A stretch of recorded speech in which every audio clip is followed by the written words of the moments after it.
He's going to cross the 40 to the 35-30. He's going to get the first down and more. Up the middle. He breaks away. He took it back. Oh, my goodness. Takes the snap. He throws out to the right side to number 12, who catches it. Touchdown.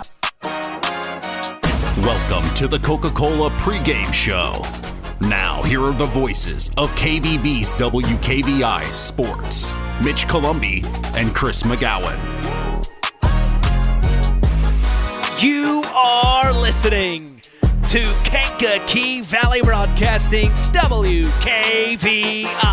Tonight, the South Central Satellites host their rival, the Culver Cavaliers, underneath the Friday night lights. This is Indiana High School football.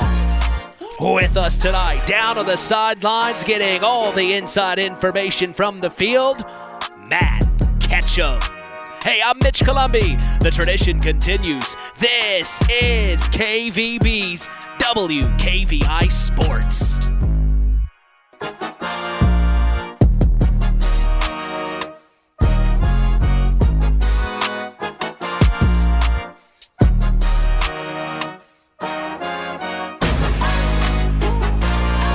And we welcome you to Week 9, the final regular season game of the Indiana High School football season from the launch pad in Union Mills, Indiana. 4-6-3-8-2. T-minus 25 minutes until liftoff as we are back for more. Set to continue the new era of Kankakee Valley Broadcasting Sports on 99.3 FM and around the world. Streaming live on WKVI.com.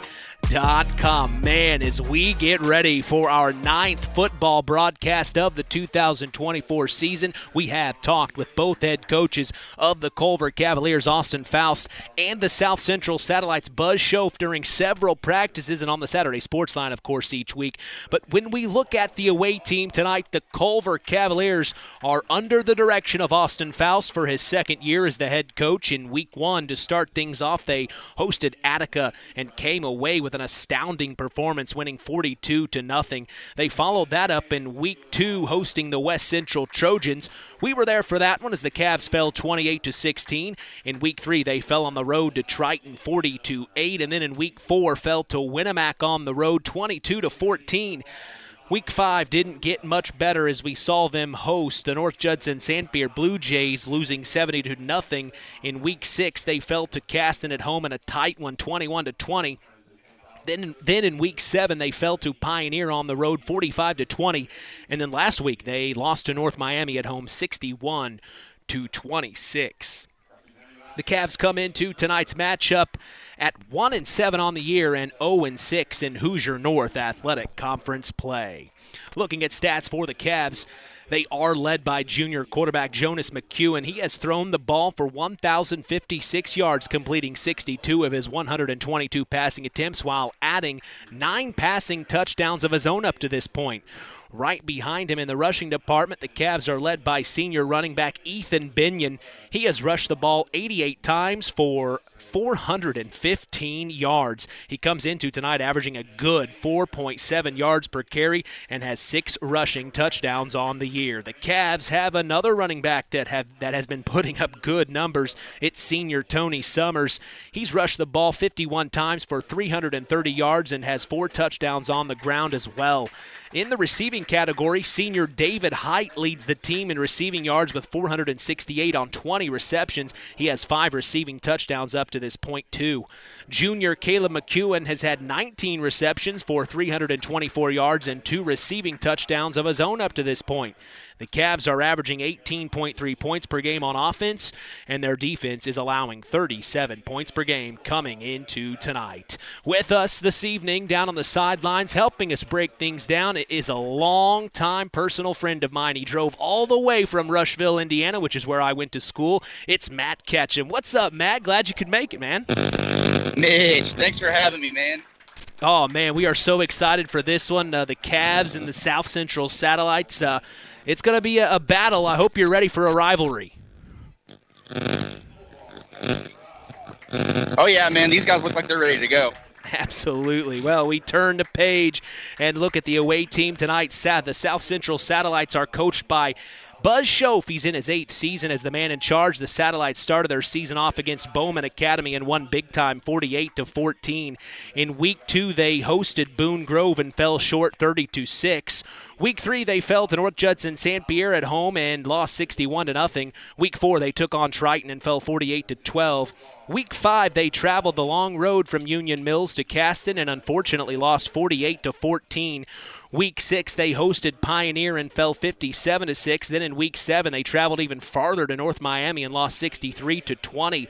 Last week, we saw them in Winnemac not able to get what they wanted going, losing 50-12 as the Satellites come into this final regular season game just like their Cavalier rivals, 1-7 on the year and 0-6 in Hoosier North Athletic Conference play. Looking at stats for the Satellites, they are led tonight by junior quarterback Rylan Rondo.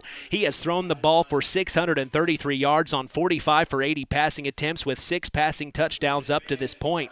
Leading the team on the ground is senior Clayton Strow. He is averaging just over 7.5 yards per carry with a total of 430 yards on 57 carries and 6 rushing touchdowns.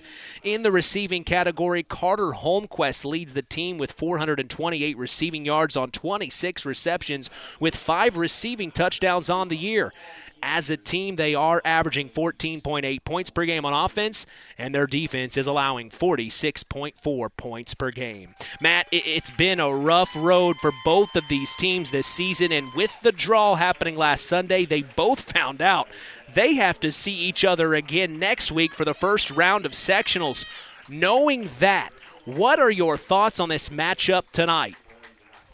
Well, either way, Mitch, one of these teams is going to end up with a conference win, and one of the teams is going to end up with a sectional win at some point. So if they're getting to see each other now for 4 quarters, maybe they got 4 more the next week. So we'll see what they can do tonight and see what they can come away with it after tonight into next week. Well, we are expecting an amazing evening of IHSAA Week 9 football action as we appreciate you joining us on the Coca-Cola pregame show. Taste the feeling. We'll be back after a word from our sponsors as the Pulaski Memorial Hospital Injury Report is next. You are listening to Kankakee Valley Broadcasting's WKVI. Real magic is everywhere. It's in your mom's cooking, in 4-hour dinners with friends, in that first bite of something new, and in the fizz of a Coca-Cola. Now with so many options for less than $5, the Coca-Cola Value Collection will help you make the most out of every magic moment for so much less. Taste the magic for less with Coca-Cola. BP gasoline with Invigorate helps clean your engine and can give you more miles per tank. Continuous use may result in the following pleasant side effects: excessive smiling, feeling more relaxed, taking more drives just because, volunteering for carpool twice in a row, and bragging to your friends about how you use our best fuel ever. To find out if BP gasoline with Invigorate is right for you, stop by your local station to discover our best fuel ever. Versus minimum detergent gas. Average restored 3 to 5 miles per tank, based on fleet testing and based on what you drive and how you drive. High school sports brought to you by Zingo Express. Who's in? Who's out? It's the Pulaski Memorial Hospital Injury Report with Mitch Columbi. Mitch? Hey, thanks, John. The Pulaski Memorial Hospital has been serving lives of the residents of Pulaski County and the surrounding area since 1963. We appreciate them supporting local high school sports and helping continue this tradition on KVB's WKVI. Only one injury to report tonight, and that is Ben Bashinsky of South Central. He is out due to concussion protocol from a hit we saw last week in Winnemac on the near sideline during a kickoff return. We sure hope for a speedy recovery on him. All Cavs are healthy, Coach Faust says, as that is our Pulaski Memorial Hospital injury report. Stay tuned. We are going to hear from Austin Faust of the Culver Cavaliers and Buzz Schoaf of the South Central Satellites. That's after the break in the KVB Coaches Corner. You are listening to Kankakee Valley Broadcasting's WKVI. This is Buzz Schoaf, head coach of the South Central Satellites. Stay tuned for more satellite football on Kankakee Valley Broadcasting's WKVI.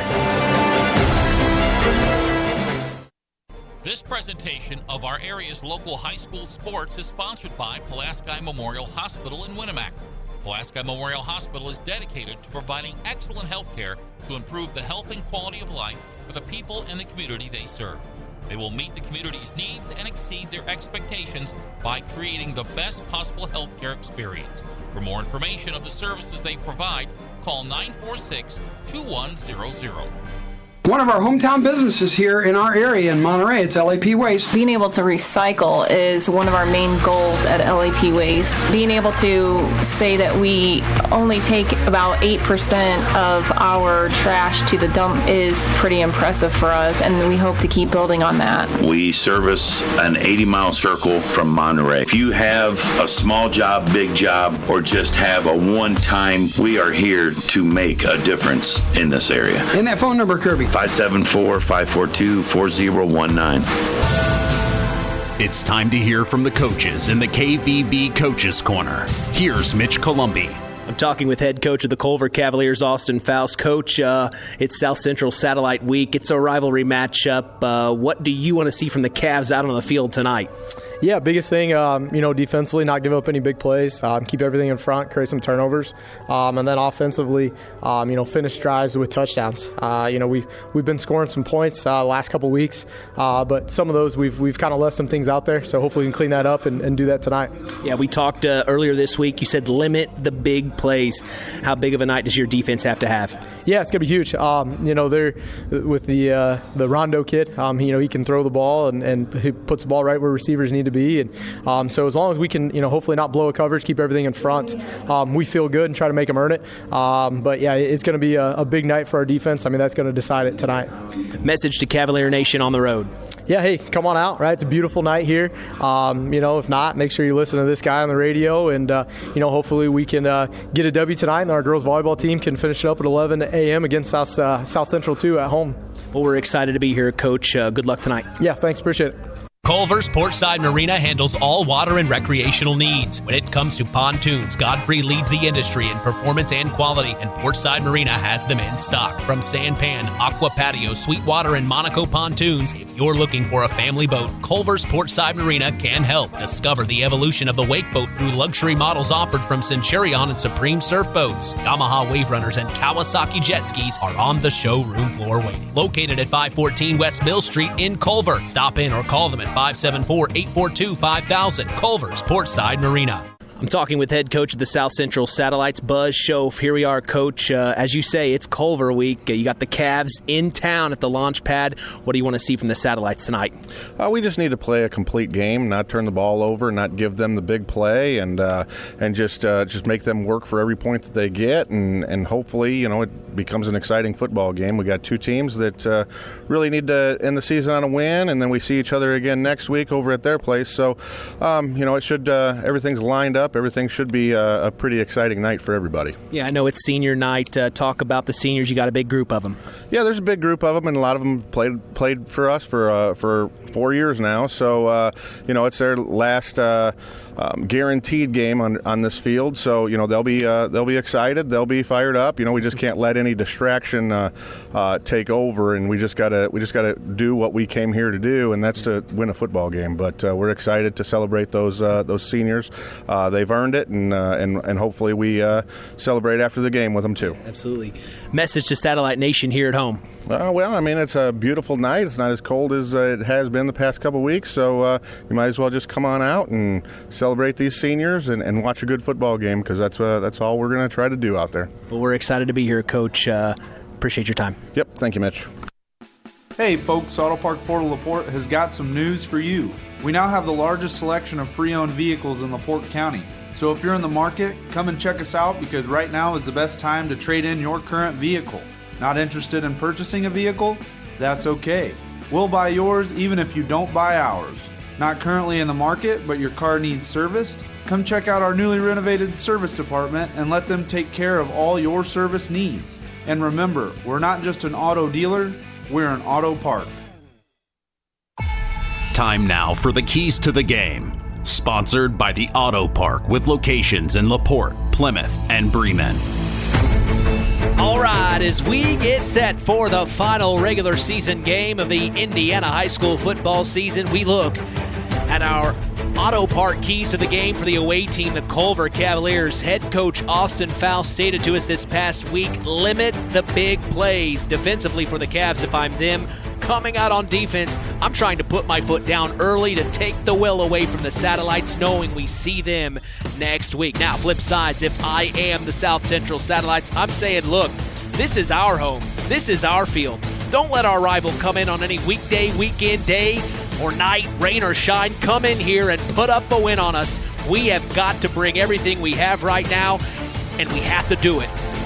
We have to let the Cavs know they will be in for a battle next week as well. This is our home field. It's now or never, as that's our keys to the game. Sponsored by the Auto Park with locations in LaPorte, Plymouth, and Bremen.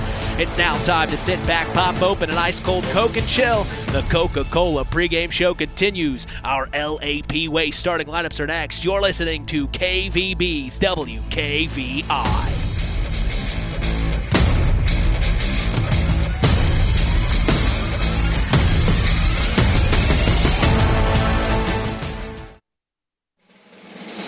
This is Austin Faust, head coach of the Culver Cavaliers. Stay tuned for more Cavalier football on Kankakee Valley Broadcasting, WKVI.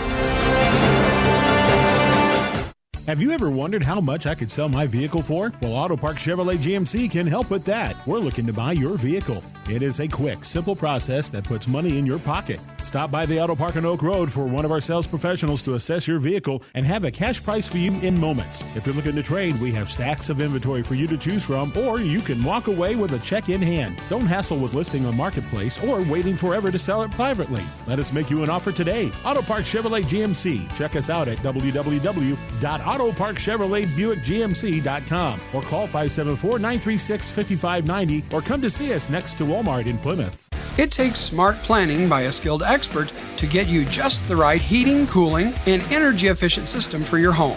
McGrath Refrigeration can install an affordable Armstrong air system that will cut your energy costs while enhancing your comfort. You'll see the difference in your first energy bill. Give McGrath Refrigeration, your local Armstrong dealer, a call today at 574-772-3575. That's 574-772-3575. McGrath Refrigeration, where the temperature is always just right. It's time for the LAP Waste starting lineups.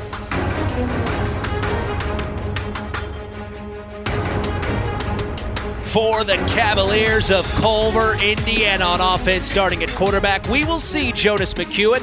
The running back is Ethan Binion. Starting wide receivers are Caleb McEwen, Braylon Jackson, David Hyde, and Tony Summers. In the trenches on the O-line for the Cavs are Logan Caudill and Isaiah Vela at the tackle positions. Robert Evans and Drake Zorich are the guards, and Shane Martin's in the middle at the center position. On defense for the Cavs, starting defensive backs are Tony Summers, Jonas McEwen, and David Hyde. Starting linebackers are Caleb McEwen, Ethan Binion, Shane Martin, and Drake Zorich. On the D-line for the Cavs, we will see Logan Caudill, Isaiah Vela, Skylar Gear, and Theron Carrington. For the Satellites of Union Mills, Indiana, on offense, starting at quarterback, it's Rylan Rondo. The tailback is Dylan Shively. The halfback is Landon Clifford. Starting wide receivers are Brad Bashinsky, Carter Holmquist, and Cameron Schultz. In the trenches on the O-line for the Satellites are Braden Lautenbach and Colt Snyder at the tackle positions. Cooper Nealon and Cole Freeman are the guards, and Jacob Sanders is in the middle at the center position. On defense for the Satellites, starting quarterbacks are Rylan Rondo and Cameron Schultz. Starting safeties are Brad Bashinsky and Trenton Martin. Starting linebackers are Cole Freeman, Cooper Nealon, and Landon Clifford. And on the D-line for the Satellites, we will see Colt Snyder, Braden Lautenbach as the defensive ends. Nevin Beagle is the defensive tackle, and Anthony Remkes is the nose. That is our LAP Waste starting lineups. We'll be back for kickoff. You are listening to KVB's WKVI.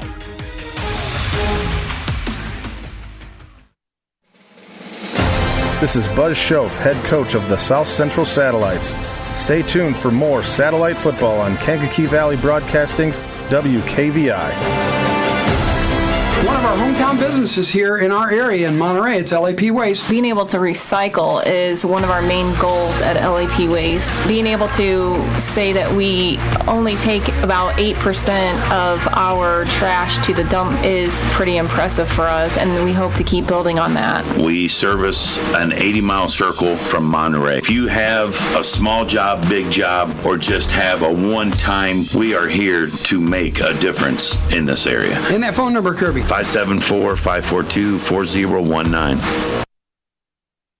5 Star, the largest meat and grocery store in the area, focused on quality, value, and customer service. The 5 stars in the name of the store come from 5 family members of the original owners serving in World War II, each one represented by a blue star on a flag hanging in the front window of the family home. That's why even decades later, 5 Star is known for its dedication to service. Now that dedication means savings for you. 5 Star, one of the We Care stores, the area's largest meat and grocery store, focused on quality, value, and customer service. Located, you know where, in the Knox Mall. The tradition continues with Mitch Columbi on Kankakee Valley Broadcasting's WKVI. From Union Mills, Indiana, we welcome you to Week 9 of the Indiana high school football season between the South Central Satellites and the Culver Cavaliers. The rivalry is renewed. I am Mitch Columbi. The tradition continues here on Kankakee Valley Broadcasting as WKVI will always be there. You can stay up to speed on local high school sports in this area. Follow us on social media. We are on Instagram at WKVI Sports, on X at KVB Sports, and on Facebook at Sports to the Max for all Kankakee Valley Broadcasting sports content. Want to watch the game and hear us at the same time? Go to WKVI.com, click on sports, or hit the link in our bio on all of our social media sites I just mentioned to watch and listen along on your phone, tablet, computer, or smart TV device. There is literally zero excuses.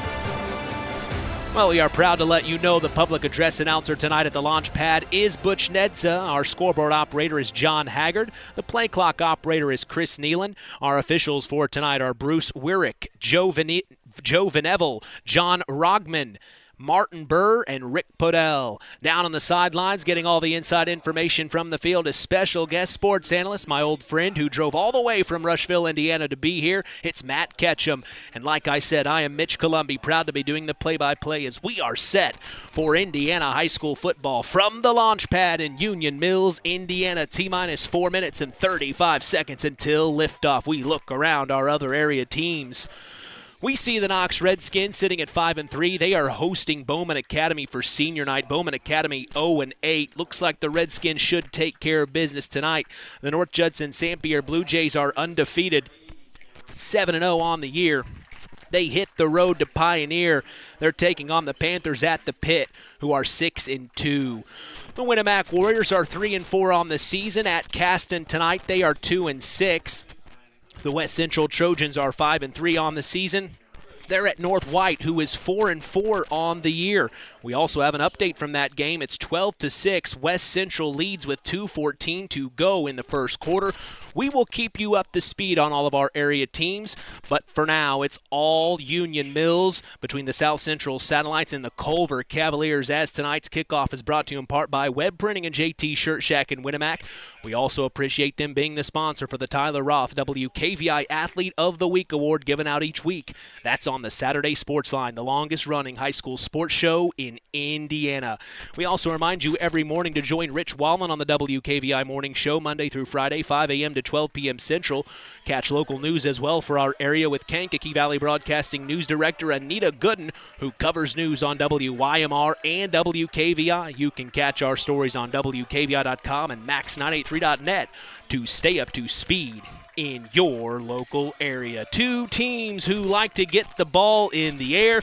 We are excited about this matchup. Of course, we remember week 2 last year between these two teams. It provided us with some of the best highlights of last season. I mean, my goodness, this game was on fire early. A lot of plays we remember.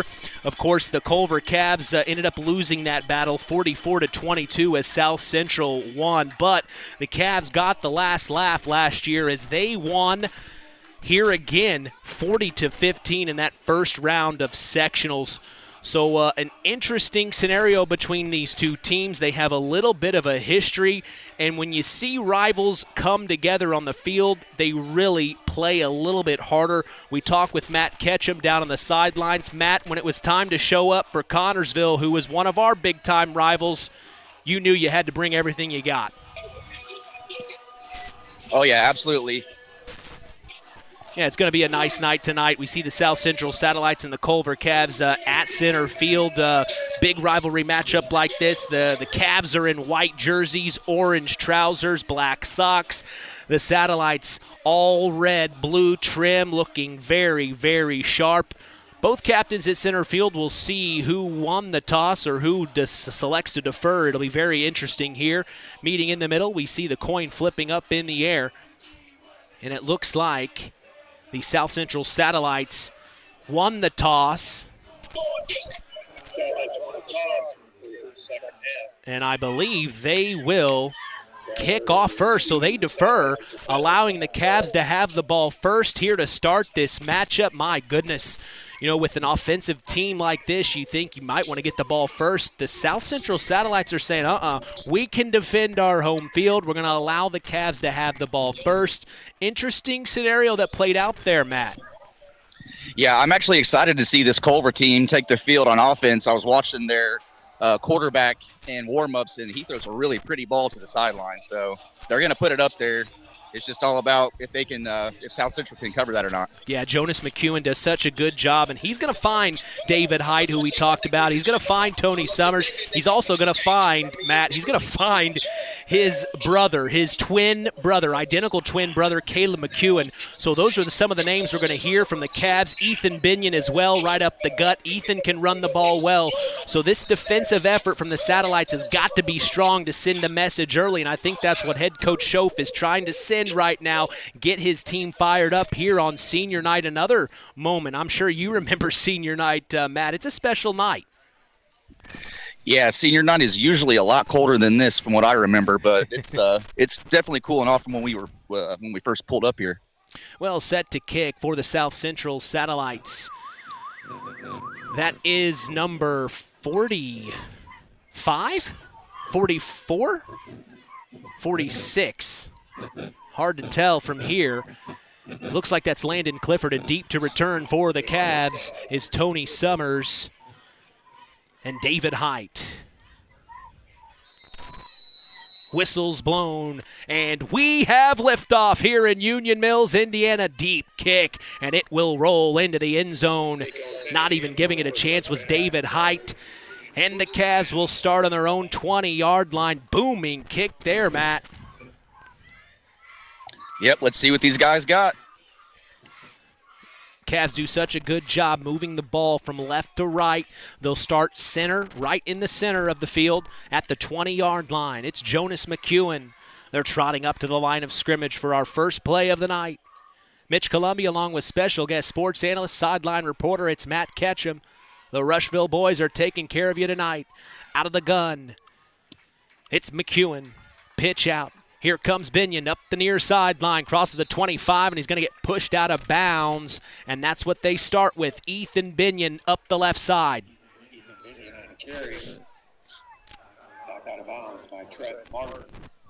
Brings up 2nd and 5 here. 2nd and 3, my apologies. He gained 7 on that play. So they're trusting Ethan Binion, the senior, to take care of business on the first play as they'll trot up to the line of scrimmage for play number 2 here. From shotgun, it's Jonas McEwen with Ethan Binion to his left. He takes the snap, hands off to Binion, this time up the right side, and he will cross the 30 to the 31-yard line. They may spot it at the 32. So a heavy dose of Ethan Binion first and foremost. They move the chains and get a Cavalier first down. Yeah, always good to get the run game going early. That way you at least have that to establish something. Yeah, they'll set up the play action pass here, and Like you said, Matt, Jonas has got the arm. He can hit the near or the far sideline. The ball is smack dab in the middle of the field at the 32-yard line. 1st and 10 for the Cavs. McEwen sets Height in motion. It's a pitch to Height. Sweep up the far side of the field. He crosses the 35 to the 40, now to the 45 to the 50. And he's pushed out right at the 50-yard line. A big-time first down run for David Height. Yeah, quarterback might not even have to put the ball in the air if they keep running the ball like this. And that might be what the Cavs are saying to the satellite, saying, okay, you want us to take the ball first. We're in no rush to get the ball in the air here. We're going to dominate you right at the line and see if you can handle it. So far, the Cavs are showing true. It looks like he went out of bounds at the 40. So where we thought he creeped up the far sideline, no, he's back at the 40. And now it's a handoff up the middle again to David Height, pushing him all the way to the 50 this time. And he's still on his feet before the play is called dead. And that was Ethan Binion. My apologies, up the middle. So they get the first down right there, Matt. Yep, another first down, and I don't think these guys are going to put it in the air until South Central can stop the run. Yeah, might as well. It looks like number 67 of the South Central Satellites, Anthony Remkes, coming up hobbled here. Now would be the time to take a shot, though, if they were going to do it. 1st and 10, ball on their own 49-yard line, trying to get in satellite territory. 0-0, just past 10 minutes to go in the opening quarter. Hand off to Binion, sweep up the far sideline again, crosses the 50, tripped up at the 48. They are now in satellite territory. It'll bring up 2nd and 8, maybe 2nd and 7 here. And you're right, Matt, they are saying we're not putting it in the air until we have to. Yep, they're going to run that sweep, and then they're going to run that draw. Defensively, the Satellites trying to stay strong here at 2nd and 8. Ball on their 49-yard line, takes the snap. Double handoff, Hyde up the far sideline, crosses the 40 to the 35, knocked down at the 33-yard line. Interesting play there, Matt. Yeah, I didn't really see what was going on. I thought the quarterback pulled the ball. Yeah, he handed really off. See what was going on. Handed off to Binion, and then Binion hands off the Height to go the opposite way. A little misdirection there, and now there's whistles on the field. It looks like Height was getting his ankle checked or something. I'm not sure if maybe they're pulling him out of play for a quick moment to check him. But he will not be in this next play. McEwen gets the call from head coach Austin Faust at the far sideline, and he trots up to the huddle, relays the play, and here come the Cavs. 1st and 10, ball on the Satellites' 34-yard line, 8:50 to go in the opening quarter. We are scoreless in this rivalry matchup.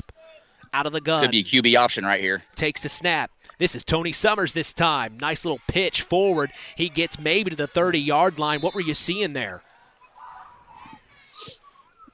Well, I thought they were going to run a quarterback option and have him pull it the way they've been getting the defense to flow to the side that the offensive line is going. But they just went straight to the right, like they've been doing. Yeah, and this time we get a little Tony Summers action. Summers, while he looks small, he plays with such a big heart. He is one of the most athletic guys on this Cavalier team, and we're going to probably see that here soon. 2nd and 6, coming up on 8 minutes to go in the first. From shotgun, McEwen takes the snap, hands off to Binion up the middle, breaks a tackle, took the 2nd and 3rd to bring him down right at the line of scrimmage. I don't know if he got anything there. No, he didn't get anything, and it looks like South Central is saying, not anymore. We're not letting you run the ball on us like it anymore.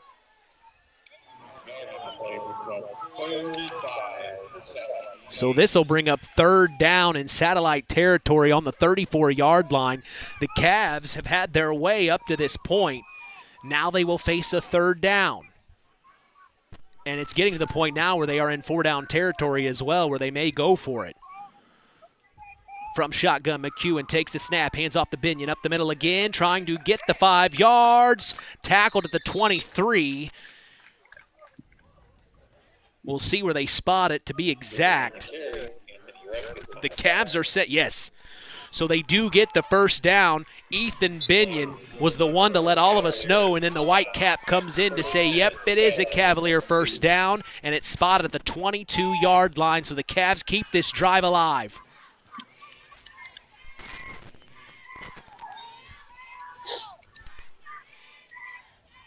1st and 10.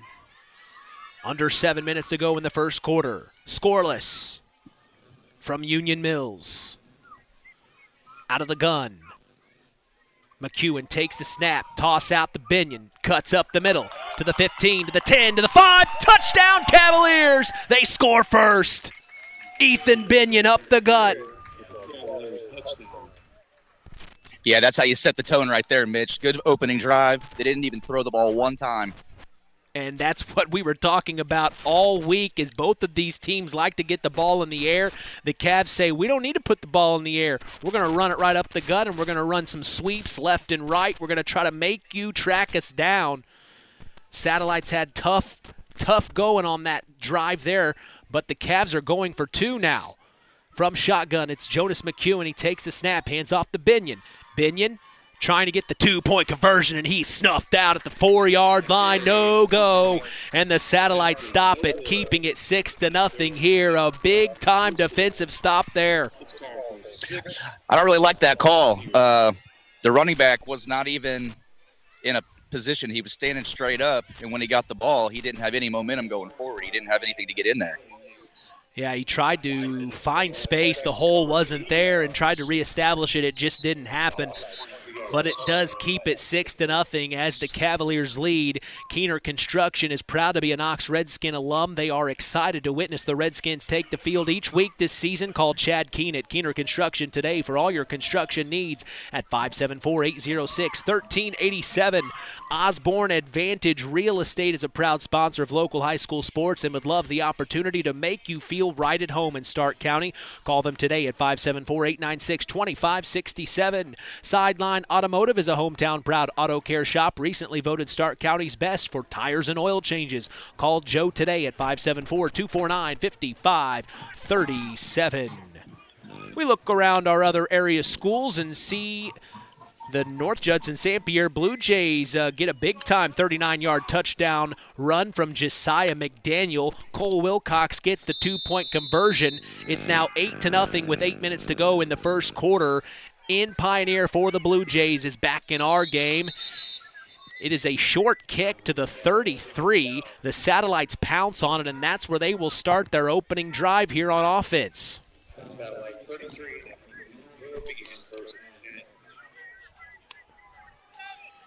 So now we will see the Satellites.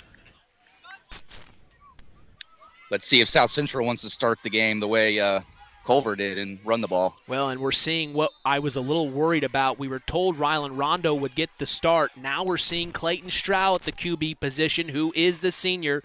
He's out of the gun, takes the snap, quarterback keep up the middle, crosses the 35, and he's tackled right at the 35, maybe the 34-yard line by Ethan Binion. And maybe on senior night they want to give Clayton Stroud some plays here at the QB position. He was out last week due to concussion protocol, and now we see Rylan Rondo checking in for Dylan Shively, the junior. So now it's both Rondo and Clayton Stroud. We'll see who takes the snap here. In practice yesterday, I saw both Rondo and Stroud take snaps. So we could see 2 quarterbacks in this one for the Satellites tonight, as it's Rondo taking the snap from shotgun. He takes it, keeps it himself up the middle, and he's wrapped up at the 36-yard line. He almost held onto that ball a little too long. It almost came out.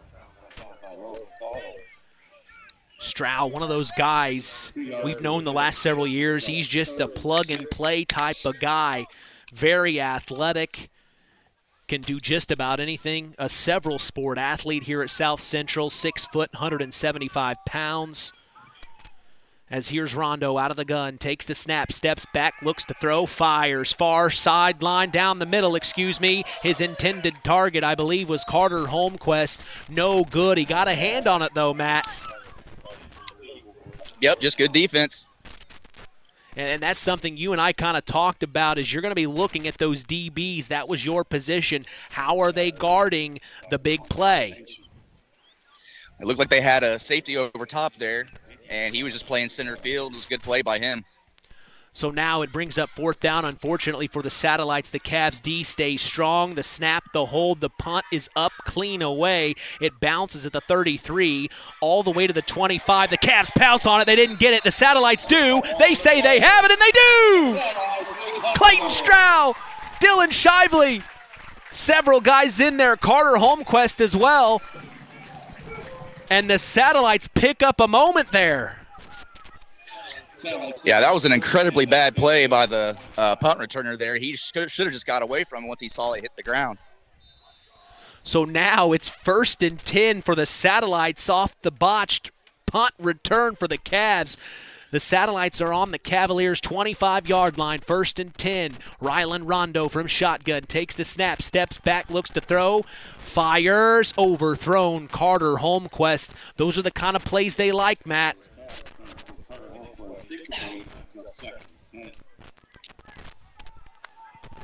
Quick little outs, run up to the sticks, cut. So it brings up 2nd and 10, coming up on 5 minutes to go in the opening quarter, where we thought the Cavs were going to have another offensive possession. The Satellites are knocking on the door now. Handoff up the middle, dancing around. It is Clayton Stroud. He gets maybe to the 22-yard line. So it'll bring up 3rd down here quickly, very quickly.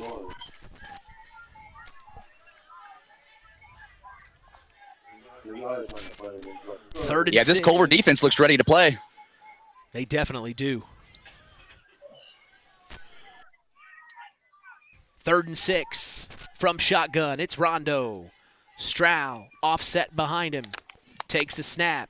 Hands off to Stroud again. Up the middle. It's going to bring up 4th down, I think, here. That's good penetration by the defensive line in there. So 4th and 5. They need 5 yards. They're in 4-down territory. They're going to go for it here.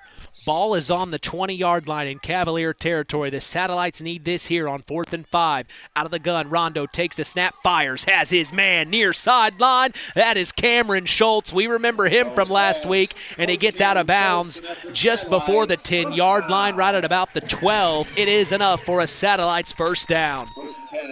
It's a quick little curler out there. He caught it and did something with it and got the 1st down. That's a good play. Hurry up offense. 1st and 10. Ball on the 12. 4 minutes to go here in the 1st quarter. Rondo takes the snap, hands off to Stroud. Stutter step, try to get through the hole. Tackled at the 10. Maybe gain 2 on the carry, if that. Yeah, these guys are going to try to make them pay for that turnover.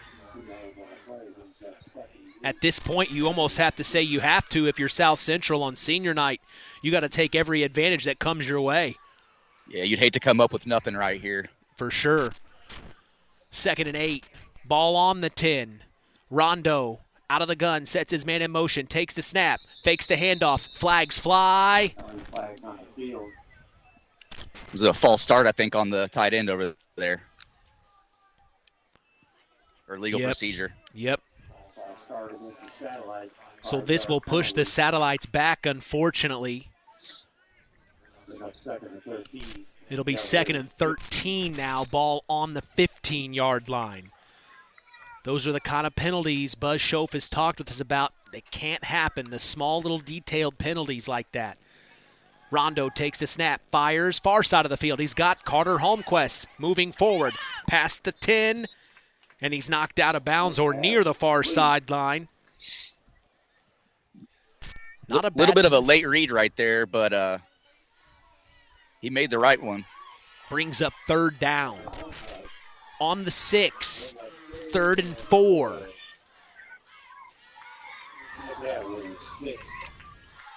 Methodical are the Satellites. Now they take their time. They were hurrying up a couple of plays. Now they're taking their time. Coming up on 3 minutes to go in the 1st. 6-0, Cavs lead. Rondo takes the snap, out of the gun, hands off. Clayton Stroud, he's going to get it. Touchdown, Satellites. We got a tie ball game. That was a good play. You could have drove a Lincoln Continental through that hole. Clayton Stroud He looks like a Lincoln Continental. Slick, fast, chic, all of the above. And a great job by the senior to make it happen. We normally see Dylan Shively at that position, Matt, but now that Strow is back, he's been moved in place of Shively's position, and they've moved Rondo into the QB. As now they're going for 2. Rondo out of the gun, takes the snap, flag flies. I didn't see what that was, probably offsides. Yeah, on the defense they're calling. So the Cavs jump early on the 2-point conversion.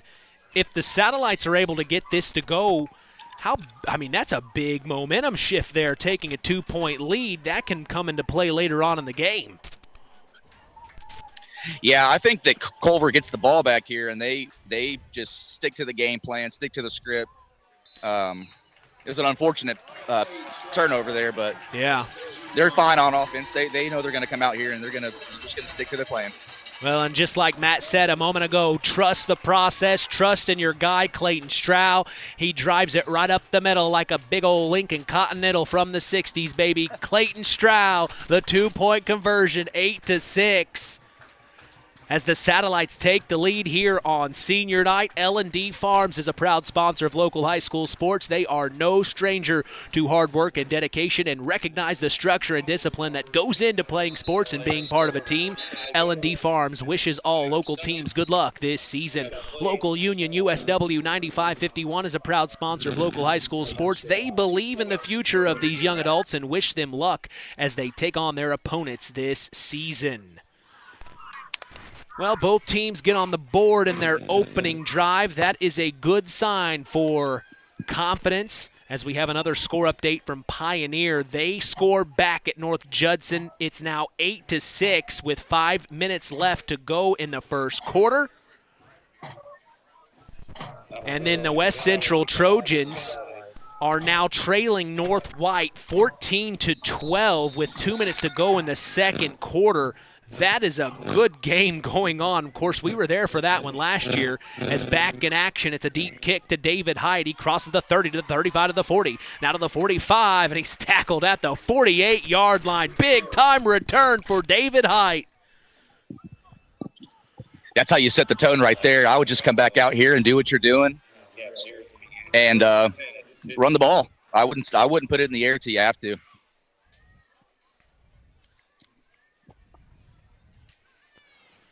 To start it right at midfield here, ball is spotted on the 50-yard line. The Cavs won't have to work as hard as they did on that last drive, but we'll see if the Satellite defense has woke up a little bit here.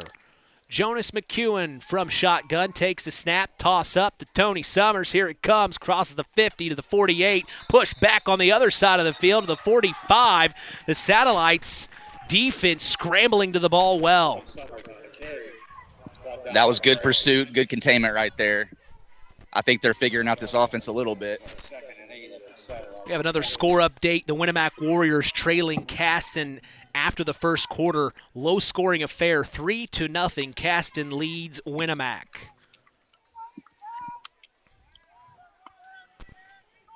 Back in our game, 8-6. The South Central Satellites lead the Culver Cavaliers. 2:15 to go in the opening quarter. Jonas McEwen from the near hash. Out of the gun, takes the snap, hands off Binion up the right side of the 45 to the 44, and he's tackled. They're finding Binion a lot quicker on that line of scrimmage, Matt. Yeah, this defense is settling in, I think. Maybe look out for a play action here. And we a rollout. And we talked about Anthony Rimkus getting hobbled a little bit earlier on the last Cavalier drive.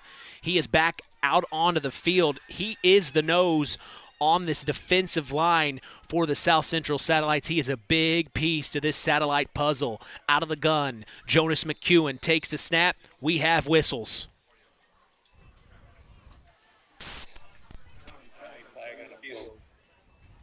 I'm being told that touchdown from Pioneer was a 34-yard touchdown pass. The extra point was no good. That's kind of the question a lot of people have had about the Blue Jays is that secondary going to be able to hold up against ball in the air? The Pioneer Panthers, who have been on a good run here the last several weeks, are able to get a touchdown on the number 1 ranked team in 1A. Think about that. They may be in for a good game tonight at the Pit in Royal Center. Back in action in our game after they assess. It's on the 44-yard line, 3rd and 4, 1:15 to go in the first. McEwen double handoff again to Hyde up the far side, to the 40, to the 35, to the 30, 25 to the 20, 15, 10, 5. Touchdown, Cavs! It's David Hyde. That's their bread and butter play, I think, Mitch. That was the one they had a big gain on earlier. It's that double handoff. It's hard to stop. McEwen handing off to Binion, and then Binion hands off the Height to go the opposite way. That misdirection play is kind of throwing the Satellites off here. It looks like the Cavs are going to go for 2 since they failed the last 2-point conversion. We'll see if they can get this to go here. Quick work by the Cavs as they score their second touchdown in this quarter. Out of the gun, it's Jonas McEwen going for 2, takes a snap, rolls out to the far sideline. He's going to get rid of it at the last second, and they are going to get the 2-point conversion. Did you see the number on the reception? I did not. Looks like 9. Or no. Caleb McEwen, that's his brother. He finds his brother for the 2-point conversion, a little identical twin action there on that play, and they make it 14-8. It was almost like they were reading each other's minds. I mean, he almost didn't get that play off there, Matt. Yeah, he did his best Patrick Mahomes impression. That was a last-second toss in there. And that's what we've kind of talked about with Jonas McEwen. He can use his feet to buy more time, allowing his receivers to stay in the play.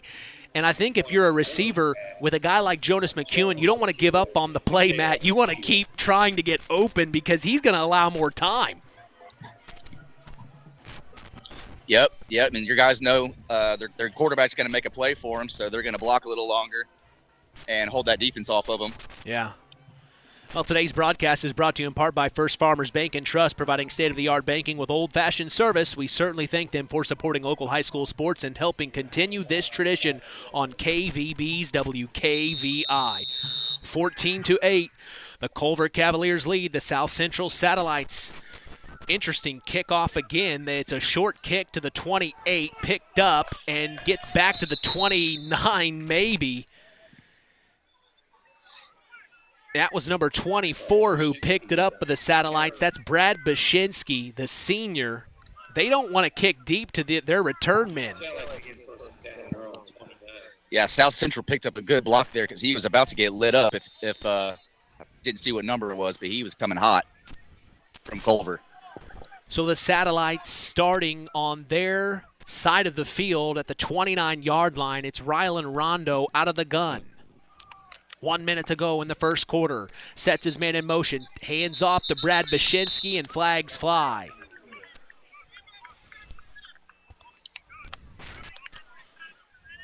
Just got done talking about North Judson. They score yet again on a Cole Wilcox 7-yard touchdown run. The 2-point conversion is good by Wilcox. 16-6 with 55 seconds to go in the first quarter.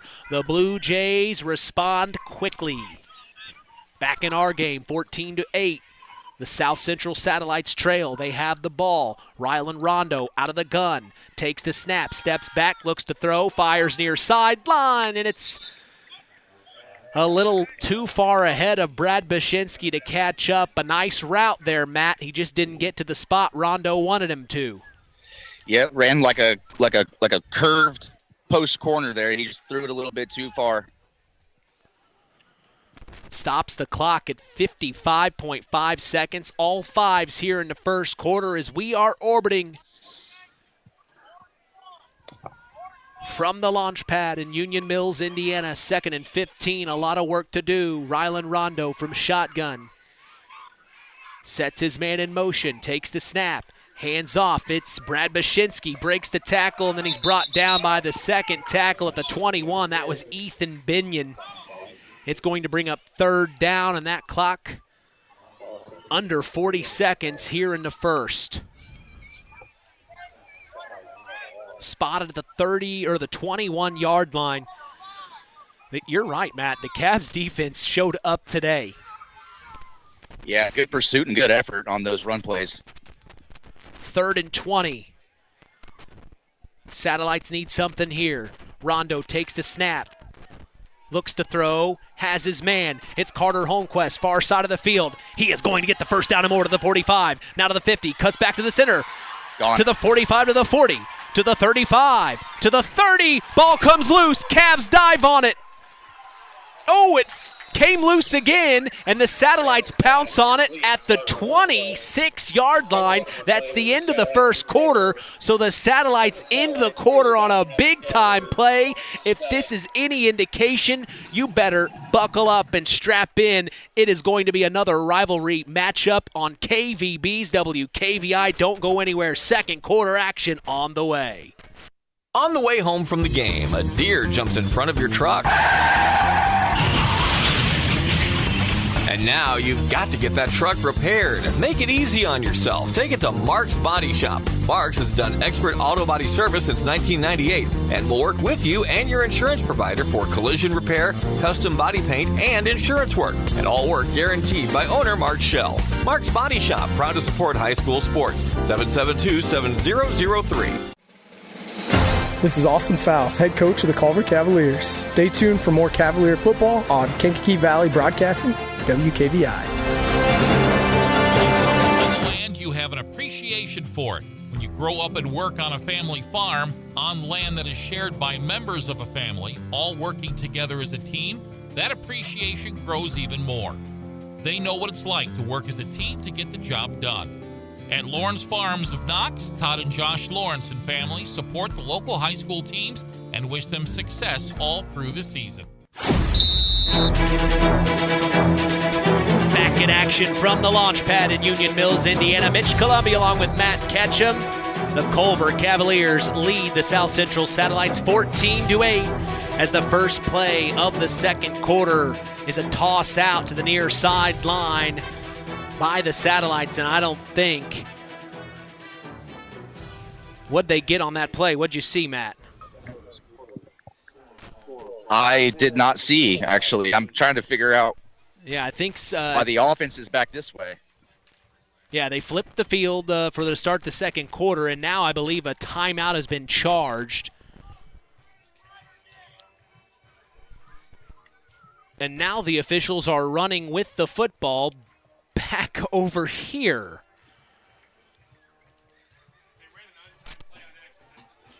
So, yes, I'm being told up here in the booth they've run an untimed play, and it was an offensive penalty, but it shouldn't have been. So that play shouldn't have even ran. I'm being told That's by why John Haggard. Yeah, we were all confused. Because they were all the way down there, so they should be around the 20-yard line going this way. Yeah, it should have ended just right there and switched sides.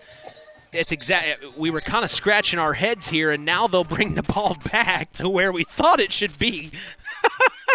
So there was a penalty on the long play that I must not have seen.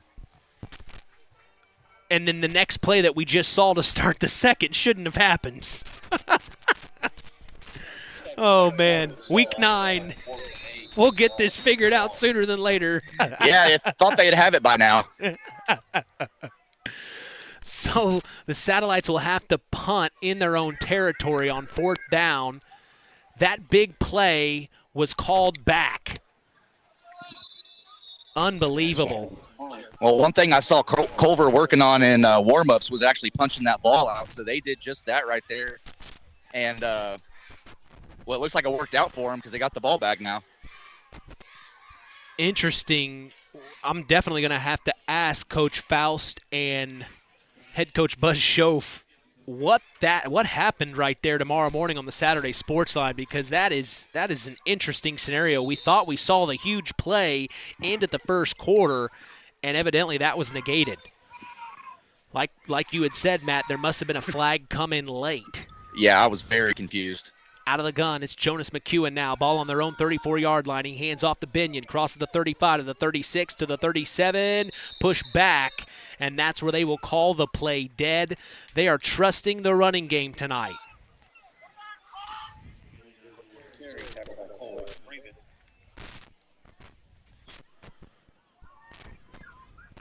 Brings up 2nd and 6, 4 yards gained on that play. It's spotted on the 37-yard line. 14-8, the Culver Cavaliers lead the South Central Satellites. A touchdown here for the Cavs is exactly what they want. The Satellites want to stop that here on senior night. Sets height in motion, toss out the height, far side of the field, breaks the tackle to the 40, now up to the 44, and it's close to a first down. Might be just shy, though. 3rd and 1 potentially here.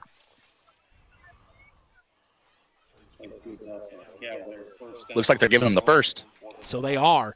They will move the chains. It's a Cavalier first down. The ball is spotted on the 45-yard line as today's game is brought to you in part by Howard's Marathon of Winamac, serving Pulaski County for 44 years. Call 574-946-6894 and ask for Howard or Dean. 1st and 10 for the Cavs. We're in the second quarter. From shotgun, it's Jonas McEwen. He sets height in motion, takes the snap. That was Braylon Jackson, my apologies. Hands off to Binion. Crosses the 45 to the 40 to the 35 to the 30. And he's wrapped up and pushed out of bounds near the 25-yard line in South Central Satellite territory. Another big run by Ethan Binion. One thing I've definitely noticed about this Culver offense is they are executing and they're blocking tremendously. Up front, they're creating those holes, and that's something we were talking about last week that South Central had a tough time was at that defensive line. The defensive line was making it that much harder on the linebackers in the secondary. They would have to come up to stop those runs, and there was another one there here in Week 9. McEwen takes the snap, hands off, and this time the line held strong. He had nowhere to run. Anthony Rimkus, the nose, made sure he was on top of it, as well as Nevin Beagle, number 71. So the big men up front hold strong for the Satellites. Yeah, he's got fresh legs. He was actually just subbed in right there, so got in, made a play right away. Spotted on the 23-yard line in Satellite territory. 2nd and 8 for the Cavs. McEwen out of the gun. Binion to his left.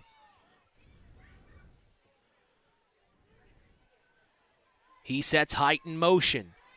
Toss up the height.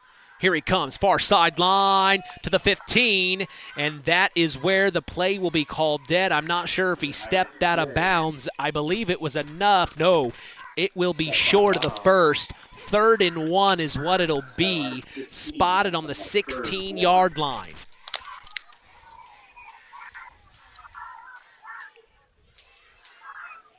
So 3rd and 1 for the Cavs here, trying to keep this drive alive and put more points on the board.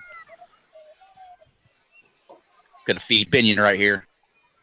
Out of the gun, takes the snap, hands off Binion, just like Matt said. He's going to get the first down. They like him tonight, Matt. They feel he is the guy for the job. If it ain't broke, don't fix it. Yeah, definitely. So it'll move the chains. It won't be 1st and goal. It's spotted on the 11, or the 12, I should say. So it is 1st and 10 for the Cavs, coming up on 9 minutes to go here in the first half. 14-8, they lead.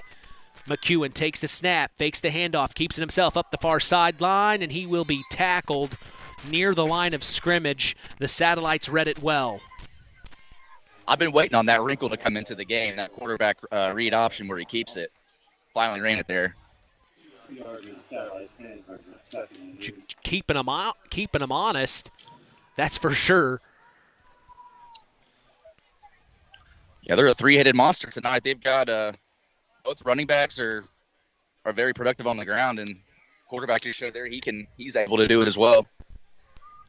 2nd and 8. Ball on the 10. McEwen out of the gun, takes the snap, toss out. This is Binion cutting up the middle, wrapped up by several Satellites. Number 61 is who I saw wrap him up. That was Cooper Neal, and the freshman. 5'10", 225. Good for him.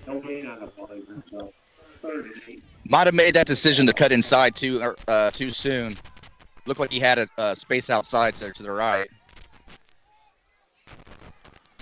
So the ball is spotted on the 10-yard line. It's 3rd and 9. 3rd and 9. McEwen from shotgun, as he will most of the night. Binion to his right. Sets height in motion, takes the snap, rolls out. Now fires back to the far side of the field. It's his brother, Caleb McEwen. A flag comes in late. He scores the touchdown. We'll see what they call.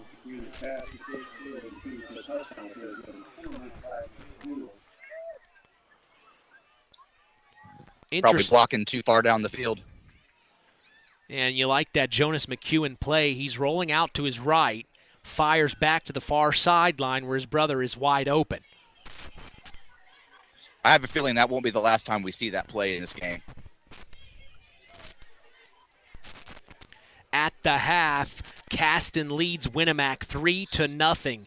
So a low-scoring affair between the Winamac Warriors and the Caston Comets. At half, North White leads West Central 14-12. Couple of close games going on for our Pulaski County teams.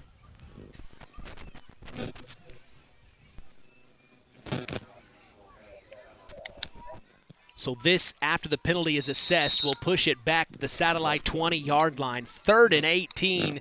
Not very many plays in the playbook, as Chris would say, for something like this. We'll see what the Cavs have in store.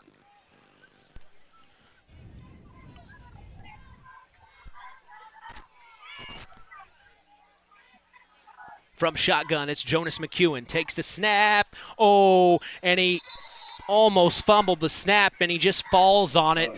So it'll be 4th and eternity. Ball spotted on the 24-yard line. My gosh. Those penalties will kill you, Mitch. It's the small details that add up.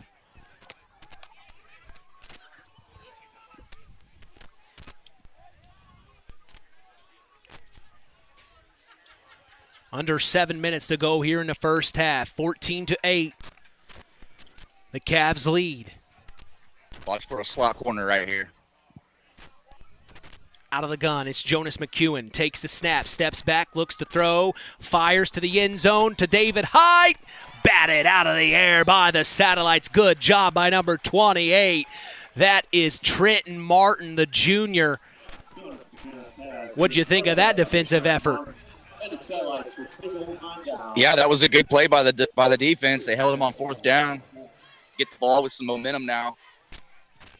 That was a DB on that play. That's your position, bro. Oh, yeah. We didn't see a lot of passes in our conference. We had a lot of running formations, but, yeah. Well, and I think what's interesting is that our head football coach, or not mine, but your head football coach at Rushville was Mikowski. Remind me his first name? Chris Mikowski. And now he coaches at Peru, and correct me if I'm wrong, he has won a state championship. I'll have to check my resources on that one, but I do believe he's at Peru. I think that's what I've heard. Connecting the pieces to the puzzle of Indiana high school football. It runs the whole state, and it's a very serious sport. As time goes on, you say it's a basketball sport here in Indiana. Man, football is coming on strong. We definitely have a lot of good football in Indiana. All over the place, too. Last play by the Satellites gained a yard. Here's 2nd and 9 on their own 25. Rondo fires, has his man. That's Cameron Schultz. He's going to get the first down and more, and he's knocked out of bounds at the 39. My favorite route right there, a little 8-yard goal. Come in real slow. If the quarterback goes outside the pocket, you follow him to the sideline. That was a good read and a good route. And Rondo can slip it in there quickly. He's got an arm. He fired it in there. Kind of talked about this in the Saturday Sports Line last weekend. Is Rondo's the junior. He's the quarterback for the foreseeable future. Getting him more reps here in varsity action is only going to help his future. As here's the fresh set of downs. 1st and 10 on their own 37. It's a handoff to Stroud. Crosses the 40. Still on his feet to the 45. Tackled at the 48. And a nice job there by Clayton Stroud, the senior. Great effort by those receivers on the outside there blocking. That was a good play. They had their hat on a hat, and he got a pretty good gain there. So another first down for the South Central Satellites. They're moving the ball down the field after stopping the Cavaliers from taking an even bigger lead. They trail 14-8 here. If they're able to put points on the board here and run the clock down to the end of the first half, that'll be good for them. As here's another big play to the near sideline. It's Clayton Stroud, tries the stiff arm on David Height, but David doesn't allow it. Pushes him out at the 46-yard line in Cavalier territory, so about 5 yards on the gain. If 85 gets that block right there, I'd say the running back would probably have been gone. Yeah, Carter Holmquist, 85. Just didn't quite get the block he probably wanted, allowing David Height to come over and cause problems for Stroud. Yeah, those are the ones you want back. 2nd and 6. Ball on the Cavs' 47, near hash. And now whistles come in. It looks like the Cavs will burn a timeout here, talk things over. As tonight's game is sponsored in part by McGrath Refrigeration, a family-owned business since 1967, and your local Armstrong Air dealer. Call them for all your heating and cooling needs at 574-772-3575. McGrath Refrigeration, where the temperature is always just right. We also thank Farm Fertilizer for sponsoring tonight's broadcast. Call them at 574-867-2441. That's Farm Fertilizer, helping to move the bar on yield and crop investment returns. Finally, Mark's Body Shop in Knox is proud to be part of the broadcast this evening. If you ever need collision repair, contact Mark at 574-772-7003. 14-8 with 5 minutes to go here in the first half. Mitch Columbia along with Matt Ketchum. We're so glad you've joined us on the historic broadcasting station of Kankakee Valley Broadcasting's WKVI since 1969. We've been here for you. You're joining us on IHSAATV.org. We welcome you. Thank you for joining us. You can also listen to us online at WKVI.com, or if you're in the area on 99.3 FM.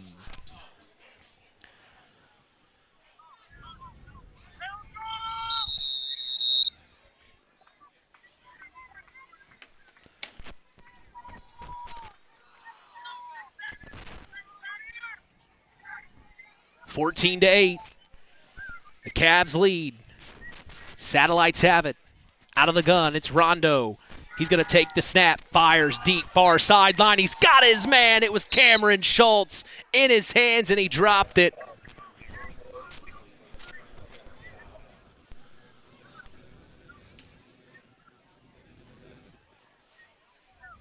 Couldn't quite get to it. Had it in his palm. Just was too far ahead for him to bring it in.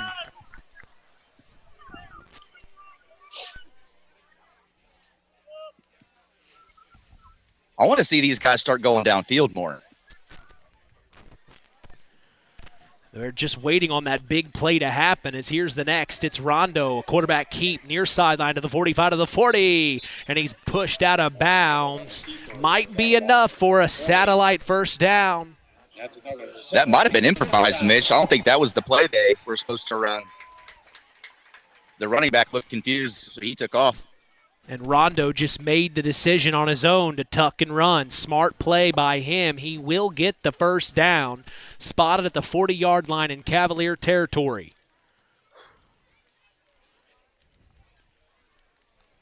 Awaiting the play from head coach Buzz Schoaf.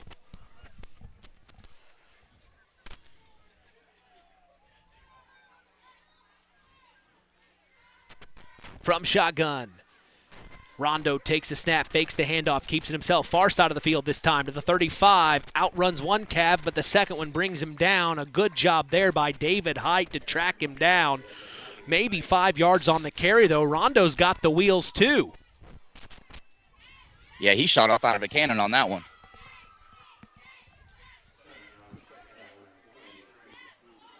So 2nd and 3, 7 on the carry.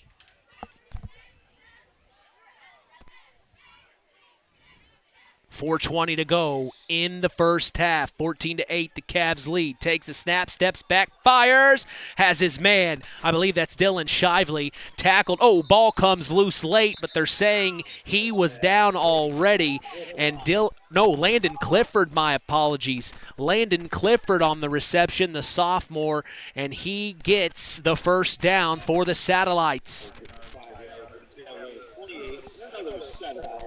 They're keeping this drive alive.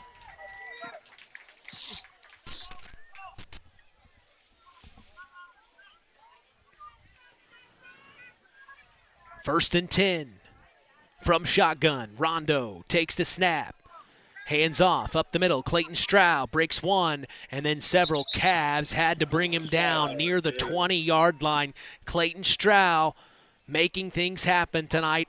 Gains 3 on the carry, 2nd and 7 now. Ball spotted on the Cavs 20. And that clock continues to roll.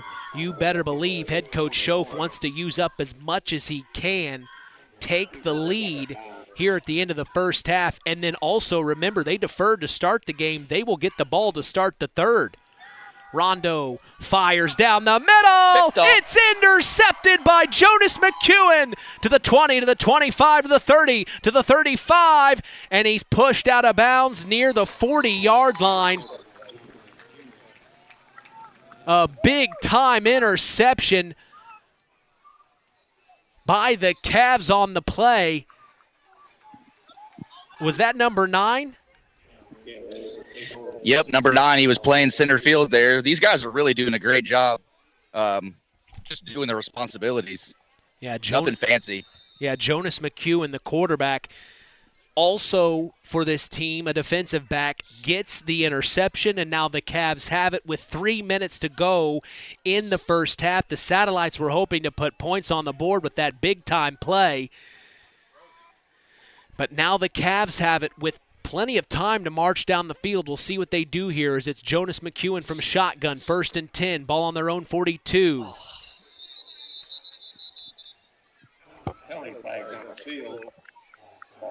Binion got a little excited there, I think.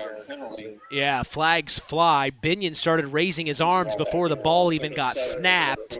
I'm not sure if he was upset at his offensive line for a call or what. Maybe some miscommunication.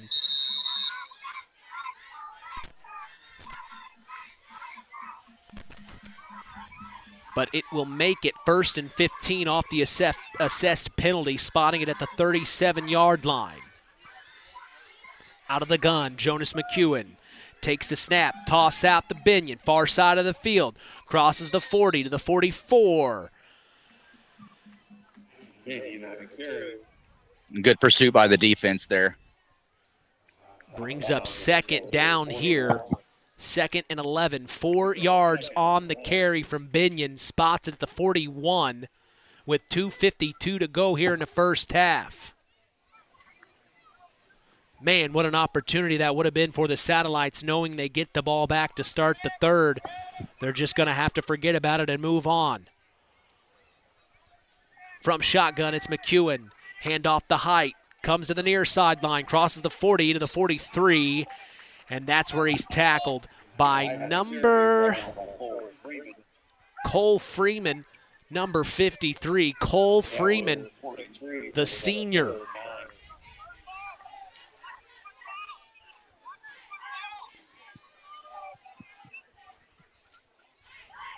Clock continues to tick. 2:20 to go in the first half. 3rd and 9 for the Cavs. They need a big play here to keep this drive alive. From shotgun, it's Jonas McEwen. Takes the snap, rolls out to his left, fires, has height at the 47. Runs out of bounds past the 50 or right at the 49-yard line, stopping the clock at 2:05. It'll be 4th and 4. And you almost wonder if they'll go for it here. I like the call there, but the read was a little bit late. If he hits him just a second early, he's got time to run and get upfield. Maybe even get the first down. Yeah, he just wanted to get out of bounds to stop that clock as the Cavs are going forward on 4th and 4. Wow. From shotgun, Jonas McEwen takes the snap, hands off the Binion. Sutter steps, trying to get the first. The Satellites are going to stop him short right at the 48-yard line. It's going to be a turnover on downs for the Satellites. 1:58 to go in the first half. They get the ball back after their defense shows strong. I think the Cavs were counting on getting that there. Well, Buzz has another chance to get it in right before halftime.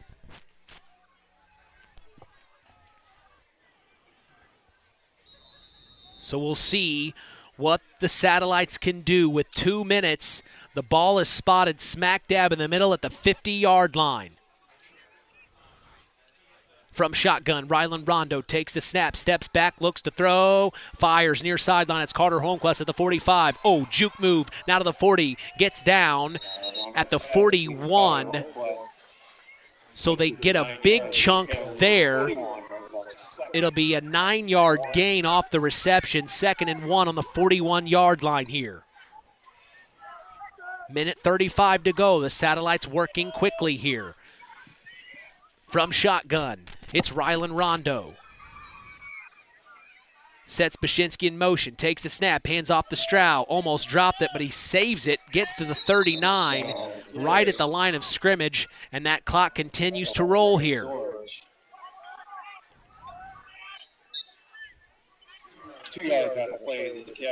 Almost wonder if the Satellites wanted to burn a timeout maybe to prolong this. I guess you're just not close enough maybe to the red zone to think about that. Rondo from the gun, takes the snap, fires, intercepted by Ethan Binion to the 50, to the 45, to the 40, to the 35, and he's knocked out of bounds at the 30-yard line. Another interception for the Cavs. I almost wonder if the receivers were confused on that. It looked like the two patterns they were running ran into each other. I don't know if that was what they meant to do. Man, just when the Satellites get something going, something bad brings it back. And to think they're only trailing 6 points here. From shotgun, Jonas McEwen. The Cavs have it again with 54 seconds. He finds his brother, Caleb McEwen. He's going to get close to the first down. I think they'll spot it just short, right at about the 22, 21-yard line. It'll bring up 2nd down. He did run out of bounds, so it stops the clock at 49.3 seconds. The Cavs may try to punch one in here. That's a heck of a throw from a right-handed quarterback going left like that. I mean, you can just tell he has the arm talent and he loves baseball. That's his favorite sport to be. I mean, if you can believe that. As McEwen takes the snap, guess. Yep, he fires, has height. They're going to get the first down, and he rolls out of bounds right near the 13, maybe the 15-yard line is where they may spot it. It'll be a first down for the Cavs. They stop the clock at 45.1. They only take a few seconds off here. So, yeah, they're hoping to put more points on the board. And why wouldn't you, knowing South Central gets the ball to start the third?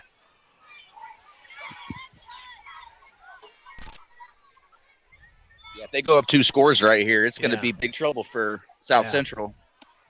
1st and 10, McEwen from the Satellites 14, rolls out, fires. It's intercepted by the Satellites to the 15, to the 20, to the 30, to the 35, to the 40, to the 45, to the 50, 45 to the 30, 20, 15, 10, 5, touchdown Satellites! Interception!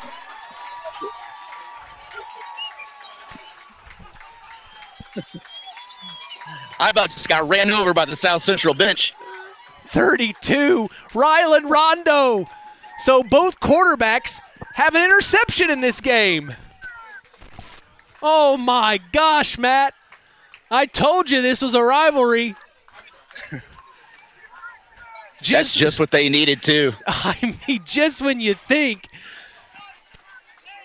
one thing good is happening for one of the teams, it happens good for the other. My goodness, the Satellites tie this up at 14, and they're going for 2. Rondo, oh my gosh, out of the gun.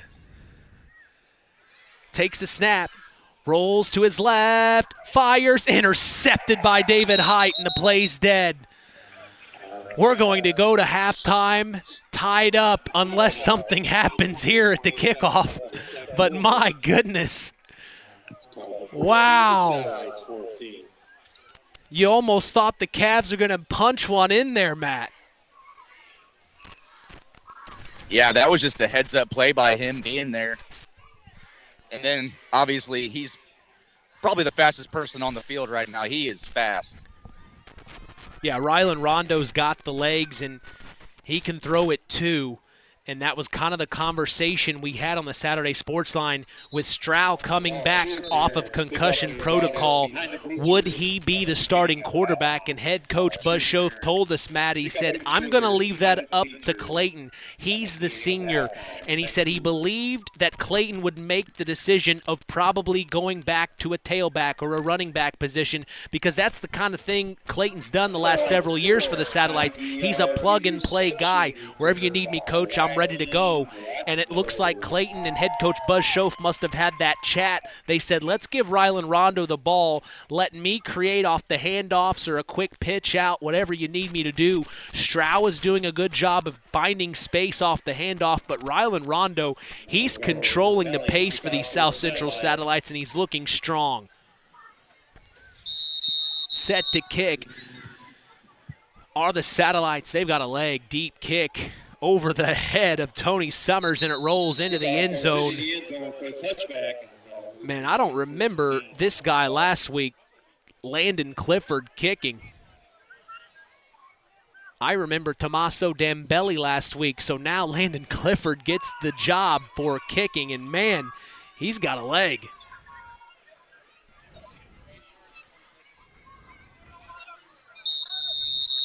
So with 28.8 seconds, who knows what could happen here. The Cavs have it. It's Jonas McEwen from shotgun.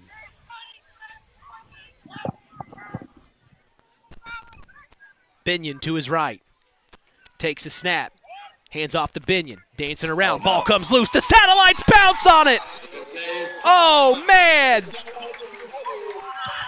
So now, with 24.7 seconds, they are in the red zone.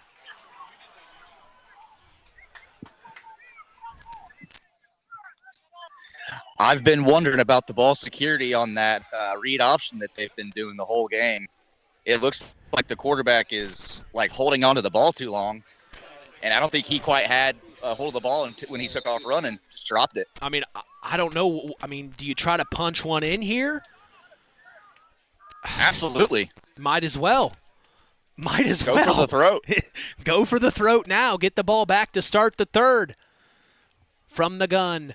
It's Rondo handing off. It's Clayton Stroud juking around, getting tackled at the 10, maybe the 9-yard line. I think the Satellites are going to call timeout here.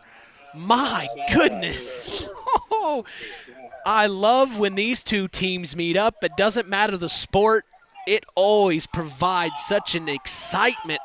Such excitement. This is great football right now, back and forth, just taking big shot after big shot. With 18.9 seconds here, the Satellites will see 2nd and 5, ball spotted on the Cavalier 8-yard line. Culver's Portside Marina is part of this pretty interesting broadcast tonight. They can make sure your boat is ready for the winter. If you need help storing or winterizing your watercraft, contact Culver's Portside Marina at 574-842-5000. We appreciate their support toward helping continue the tradition. The South Central Satellites taking on their rival, the Culver Cavaliers. They will see each other next week, as they did draw each other for the first round of sectionals. So another interesting scenario between these two teams here. So out of the timeout, Rondo will take it from the shotgun. Takes the snap, steps back, looks to throw, fires! His intended target, Landon Clifford, just short of him. Yeah, short-armed it right there, Mitch. 16.1 seconds. 3rd and 5 now on the Cavs 8. Man, if the Cavs are able to stop this, I mean, that's what they want. They do not want to let the Satellites score here. They have got to come up with a stop if you're Culver. Rondo from shotgun. Clayton Strow offset to the right. Takes the snap. Has to roll out of the pocket. Here comes a Cav after him. Ball comes loose. Several players pounce on it. I think the Satellites somehow come up with it here. And now we hear a plethora of whistles. Oh, man. That was almost a really big play right there. They almost got that ball back. So the Satellites do get it, but they will burn another timeout here in the first half with 7.5 seconds. The ball will be spotted on the Cavalier 10-yard line. It's 4th down.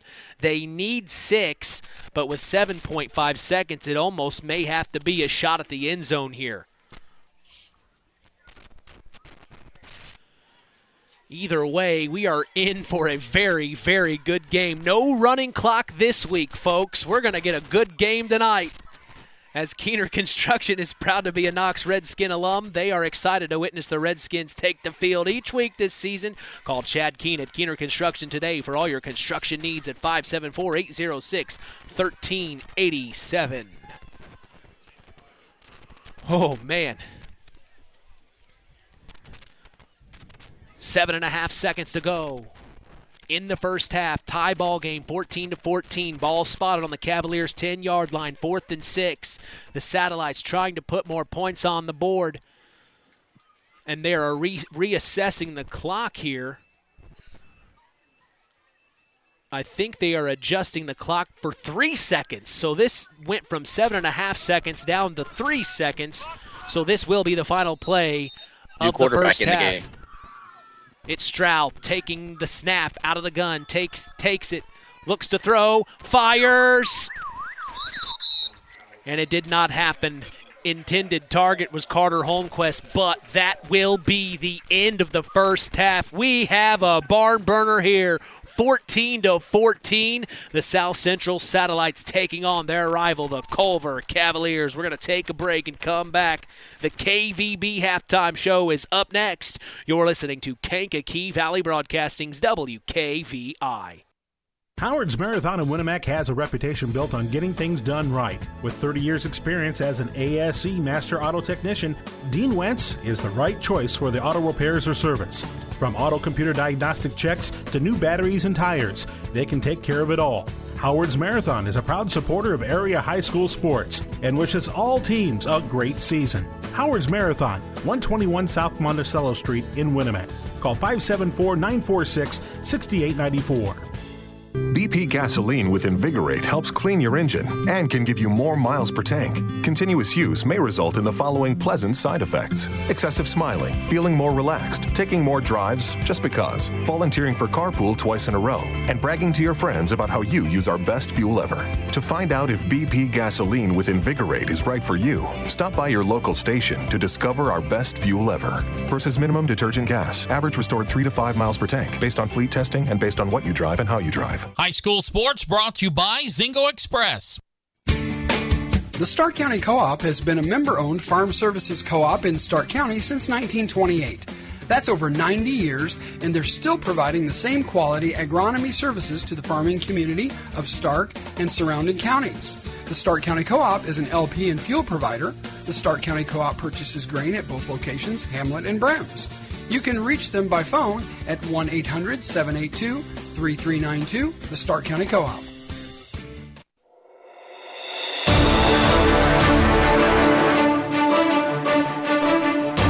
14-14 is the score here in the KVB halftime show. I'm Mitch Columby. The tradition continues here on Kankakee Valley Broadcasting as WKVI will always be there. I am accompanied by sideline reporter, sports analyst Matt Ketchum. We also have a special guest in the house.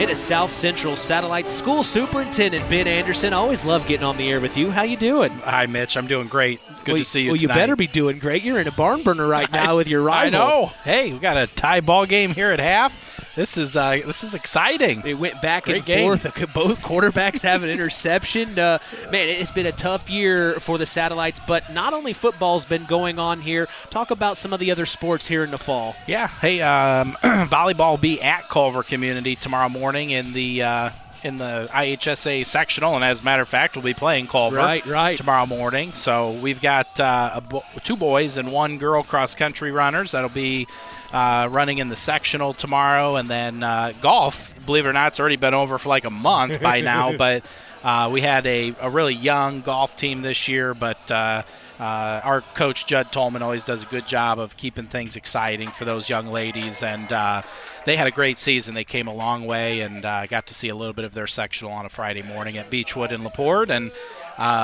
just always lots of great things going on. You got to see one of the best dance teams in the state of Indiana here at halftime, too. Yeah, it doesn't happen to be an IHSA sport, but you get to listen to one of the best bands in the area as well. And our band teacher, Mike Scheck's been here for he does such a good job for about 15 years now, and he does a wonderful job with that program. The halftime show, we saw it in week 3, and I saw him practicing it again. They sound so good for as low numbers they get. He does get great sound out of them. Yeah, he's usually got more than the football team has, though. So if we could get those the band numbers on the football field, we'd be able to field the JV each year as well. So, no, Mr. Scheck has built that program, and he is the reason it is what it is today. So kudos to Mr. Scheck and all those young ladies and gentlemen that do a great job in the band. Well, when we talked, week 3, 6 weeks ago already, I remember telling you, I said, man, that was a fast summer. And you go, yeah, it wasn't much of one. But now here we are heading into the winter season. And I know normally you were the head coach of the girls' team. This is going to be a little hard not to be able to talk to you. I don't know how I feel about this. Well, talk about the new girls' head basketball coach. Yeah, we're really excited to have Doug Nelson as our new girls' basketball coach. He's been a head girls' coach for 21 seasons, a lot of those at Hanover Central. I think 10 or 11 of those at Hanover Central. Most recently, he was head coach for 3 seasons at Kankakee Valley High School, and he's got a lot of success. He's been a head baseball coach as well, and he's coached in a state championship, and he's got 5 or 6 girls basketball sectional championships in his stops at Hanover Central, Kankakee Valley. So he's got a lot of experience, and he's off to a really good start. The girls really like him, and that makes my heart happy because it was tough to step away from basketball. Sometimes usually that was the best part of my day, going to basketball with these young ladies. And, juggling with what you do, I'm sure. Yeah. So, it was hard to step away, but it was really time-consuming. And so from that aspect, it's nice. But like I said, it made me feel good that the girls really like Coach Nelson, and he's off to a good start. So Good. Well, and, of course, Matty Bush, the boys' coach, got to know him last year. Such a great guy, and, of course, grew up in the area and played in the PCC. Yeah. So, I mean, it seems like you guys have the guys and girls you want. We do. We're really fortunate, and I always hesitate to say things like these are the best coaches we have, or or in school history or something like that, because there are some really historic guys when you look back to Bob Schellinger, who was head football coach and head baseball coach, or you look at someone like a Jim Daubenhire, who was here back in the day, that a lot of the parents had as a coach, who still talk fondly of him. But so I hesitate to say things like that, but we are in a really good spot with our head coaches right now. I mean, Coach Schoaf's in his 7th season as head coach of the football team. Paul Fossauer's our boys and girls volleyball coach. Such a great guy. We just talked about Coach Nelson. Matty Bush is our boys basketball coach, who's a PCC alum. He's still Morgan Township's all-time leading scorer to this day. Tony Wallace is our softball coach, and he's been here for a decade. This will be his 11th season. Good for him. I actually hired Tony. I like to tell people that. Our only coach you haven't that's been here got that long? yes, my 11th year here. Can you believe that? I can't believe that. And one of our football assistants, Brent Jones, is also our head baseball coach, and he's doing a great job as well. So and then you got those other sports like like golf. We were just talking about Judd Tolman, who's actually been a head football coach here. He's our girls golf coach right now and does a great job. Matty Bush is coaching boys golf. Wow. Yeah, Aaron Cuff and Taylor Kitchell are coaching cross country. just kind of keep going down the list. Yeah. They really do a good job. Derek Deck is our track coach. Great guy. Also great guy. Kids love him. He had a great season this past spring. Yeah, he's done a really nice job. And so, yeah, I mean, we're just really fortunate to have a lot of great people in coaching positions right now. And, with the girls' season starting Monday, it's definitely a little bittersweet. I'm not sure how to feel about it. But I just can't believe it's here. I know. I can't believe it's here, Coach. I know. I'm still going to call you Coach. That's fine. I'm good with that. It's a respect thing. But we're a whole grading period into the school year. And Christmas is around the corner. Yeah. Girls basketball officially starts on Monday already. It's crazy. We'll have some new locker room spaces for them this year. We've got quite a few additions and renovations going on. I saw some renovations going on the north side. North side of the school. Into the school year. So, we're adding classrooms to the elementary school and some restrooms. We're adding classrooms to the high school. Back here in the practice football field, nothing's going up quite yet. But we're putting up a student activity center building on the practice football field. So it'll basically be an extra gym type space. That way, like our south gym where elementary and junior high have their contests, it's a gymatorium. It's also like our auditorium for our theater program. And so when we close it down for the theater program, like in the dead of winter when we've got 5th grade, 6th grade, 7th grade, 8th grade, JV, varsity, boys, girls, all of it vying for gym space along with baseball and softball, trying to get their workouts in. So it had we never have enough space, and so this will be a great space for you guys. For all our kids. So we're really excited about it. We'll see it start going up here here soon. So all the metals here, they're digging the footings today, and but new locker room spaces for the kids, and we'll have all new renovated restrooms throughout the building, along with some new casework in elementary classrooms. We just got a lot of good stuff. Brand new track, too. I noticed you couldn't tell, we got it does brand new look track. Good. It looks beautiful. So a lot of great things going on here facilities-wise at South Central. And speaking of facilities, our former athletic director, but director of facilities, John Haggard. I haven't seen you, John, in a long time. How's the new gig going here at South Central? It's going really well. As like Ben was saying, there's a lot going on here right now. A lot to be excited about. Yeah, we're updating quite a bit of things, so it's an exciting time to be in a new role. Got you to run the scoreboard tonight. You're doing a great job at that, by the way. Yeah, just the one error where they had to reset the clock, but besides that, it's going well. Well, explain. You had more of an understanding. We were kind of perplexed. That big pass played in the first quarter. Was that brought back? What had happened? So, do you understand? Did you understand what that was? Now, I'll preface this with I am not a licensed football official. Sure. From my understanding, the quarter can end on an offensive penalty. It can't end on a defensive penalty. So, from my understanding, that should have been the end of the quarter, switch sides, and then ran that third down play. So I think there's just a mix-up on the crew that probably thinking it was a defensive penalty and just got their wires crossed. Not that uncommon. Just when it happens, it's kind of head scratcher, but it happens all the time. Yeah. People just don't always catch it. Well, it sure is good to see you guys. I always love catching up with you. Maybe during a basketball game, we'll have to get you to do some color commentary. That'd be a lot of fun. Do you have your basketball schedule made yet? Gosh, you would call me out on that. I haven't got that quite far yet. I'm a little behind. I'm working on it. All right, I'll be excited to see what games you pick to come see the satellites and lady satellites. Well, I'll be excited too. Now, let me ask real quick, is the schedule on John Harrell correct? Or should I go to the athletic website? That's a good question. Always safe to go to the athletic website just to be sure. Okay. But yeah, John Harrell should be pretty accurate too. So, but I know that they were making a couple changes on the girls' schedule. With last year, we were in the Knox tournament for Christmas time, and I don't believe they're having that this year. So we picked up some games to. Well, you've told me I need to get. I'll get to work this week. I promise. Okay, I hope you pick some good ones to come see the satellites. John Haggard and Ben Anderson of South Central, the guys. You need anything done here at South Central, you get a hold of them. They're going to be the guys to get a hold of, man. But this is the KVB halftime show, 14-14. We'll catch up with our sideline reporter, Matt Ketchum, in a bit. Don't go anywhere. The KVB halftime show continues after this. This is Buzz Schoaf, head coach of the South Central Satellites. Stay tuned for more satellite football on Kankakee Valley Broadcasting's WKVI. The key to high-yielding crops is accurate and dependable soil testing.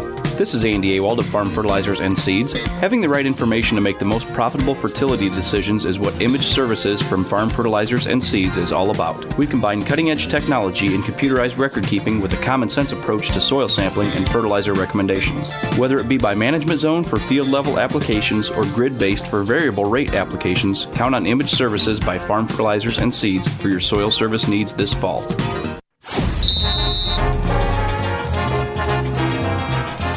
Web Printing and JT Shirt Shack in Winamac is proud to be part of the broadcast this evening. Web Printing and JT Shirt Shack provides all your printing, screen printing, apparel, and embroidery needs. Call 574-946-3551 and ask for Tina. That's if you want to look cool like the KVB crew. We appreciate them and their support toward helping continue this tradition. Second half action, 14-14. The South Central Satellites are tied with their rival, the Culver Cavaliers. It's coming your way on KVB's WKVI.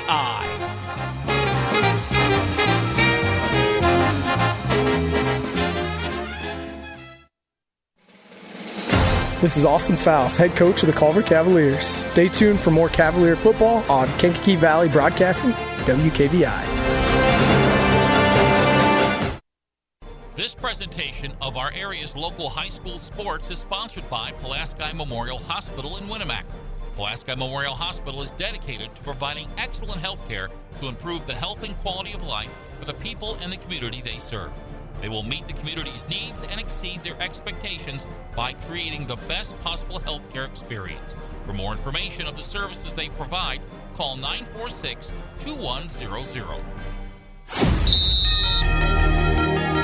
Another rivalry on Kankakee Valley Broadcasting's WKVI. Mitch Columbi, along with sideline reporter, it's sports analyst Matt Ketchum, our special guest tonight. Matt, I got someone else that's special on the line right now. He is another alum of Rushville High School. It's Tanner Hedrick, the Assistant Director of Special Services and Corporation Testing Coordinator, as well as the varsity basketball assistant. This guy does it all, Matt. Let's bring him on the line. Our Lions are up for a conference championship tonight. Tanner, what's going on in Rushville?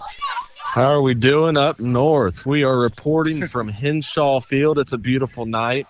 We got Rushville leading the Greensburg Pirates 43-0 with 6 minutes left in the third quarter.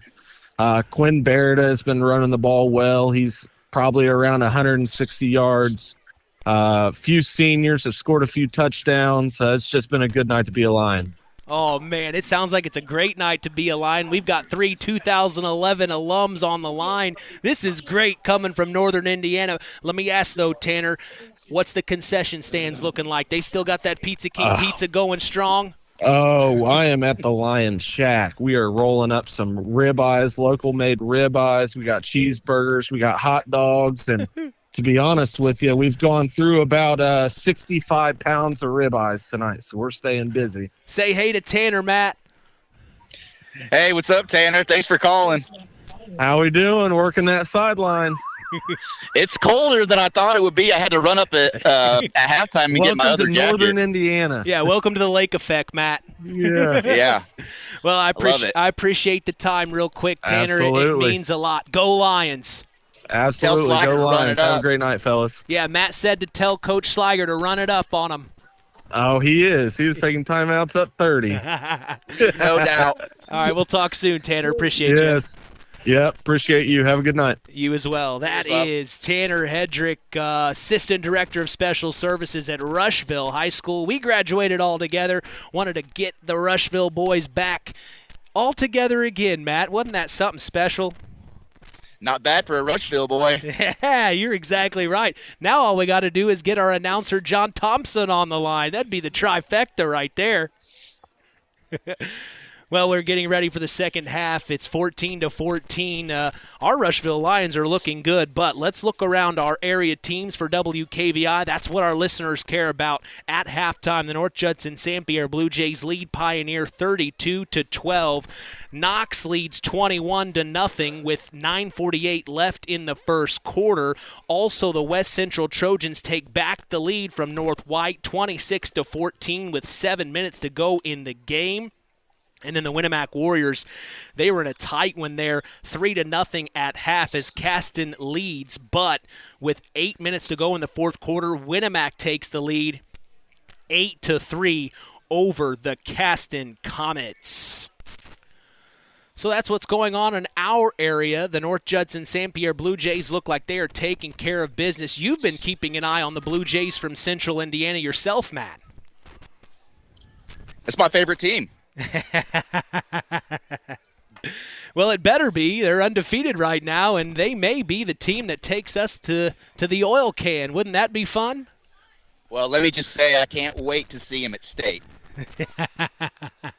Well, we'd love to have you. It's definitely something that the Jays have been thinking about. They said it L to L, Liberty to Lucas. That's kind of been the motto this year for the North Judson St. Pierre Blue Jays, and they don't have they don't want to slow down anytime soon. I assume they want to hit this sectional, which a lot of our area teams are in this sectional 41. The South Central Satellites, the Culver Cavaliers, the West Central Trojans, and the North Judson St. Pierre Blue Jays. While the Blue Jays look like they are the favorite in that sectional, a lot of our area teams are in that sectional, Matt, and from what we know, that's a lot of competitive teams, so anything could happen in sectionals, and like you know, anything literally could happen. Records go out the window when it's sectional time. Yep, it's a new season. Everybody gets a chance in the state of Indiana to play for a playoff game, and yeah, it's 0-0 after this week. No matter what your record is, you got to go out and show up. Yeah, I've just been told the Redskins score yet again, 28-0 over Bowman Academy, under 5 minutes to go in the first quarter. But we are getting ready for the start of the second half between the Culver Cavaliers and the South Central Satellites. No running clock, not in this game. We're going down to the wire as here is a pooch kick to about the 32. Oh, my gosh, to the 50, to the 45, to the 40. Beats David Hyde almost. He runs out of bounds near the 35-yard line. They did not want Carter Holmquist to get it, and he got it anyway. So big-time return for the Satellites. I knew something looked funny about that kickoff. They had it set up perfectly. That's exactly what they wanted to happen right there, and it worked out for them.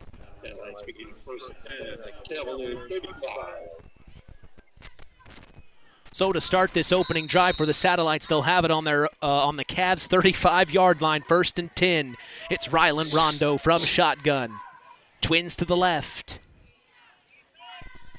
Takes the snap. Hands off, Clayton Strow, round the edge, near sideline to the 30, to the 25, and he goes out of bounds. The Satellites coming in this third quarter with a little mojo here, Matt. Yeah, when they watch, that was a good play there, but when they watch film in the morning, 85 is going to get ripped for not holding his block. You're talking about Carter Holmquist again. You had mentioned him earlier in the first half not finishing that. Yeah, he let up just a little bit. That was an extra 5 to 10, maybe even more had he held on to that block. So fresh set of downs for the Satellites. Ball spotted on the Cavs' 25. 11:45 to go in the third. Rondo from shotgun takes the snap, hands off. Up the middle, it's Clayton Stroud to the 20. And they are definitely wanting Clayton Stroud to get touches early on here in the third.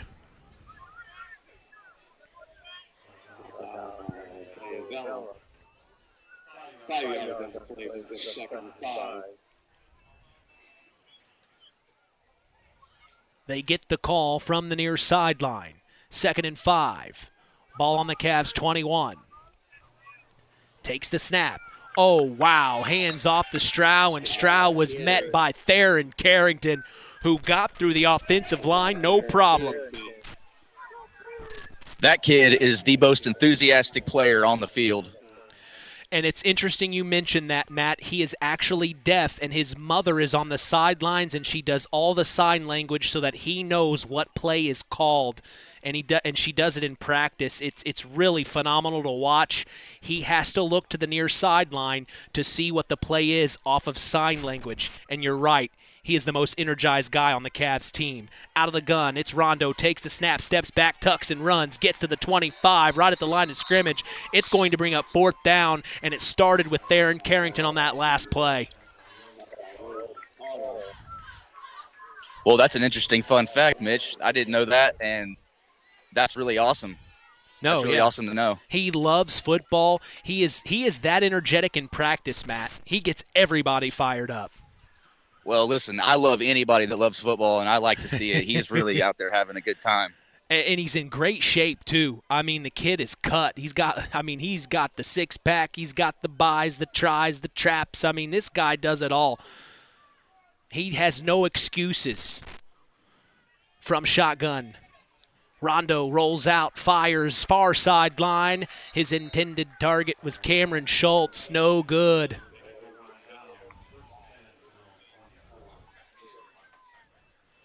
Yeah, I don't know if me bringing that up had anything to do with it, or if he was just like that already coming out of halftime, but he made almost every play on that drive right there. Or he was at least in on every play on that drive. At least in on it. So that will be a turnover on downs. The Cavs defense held strong for the opening drive from the Satellites. Now we'll see what the Cavs have to say. Tie ball game, 14-14, 9:45 to go in the third. 1st and 10. Ball on the Cavs 24. It's Jonas McEwen from shotgun. Sets height in motion. It's a toss out the height. Far sideline. Crosses the 25. Gets to the 28, and that's where he's brought down. They still are trusting the run game heavily, Matt.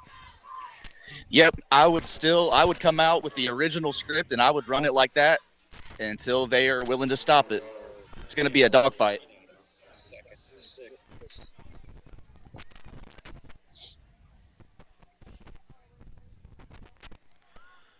So this will bring up 2nd and 6. Ball spotted on the 29-yard line.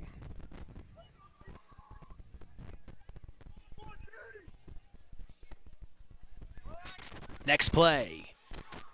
Binion, far side, handoff, and he gets maybe to the 34, maybe a 5-yard carry.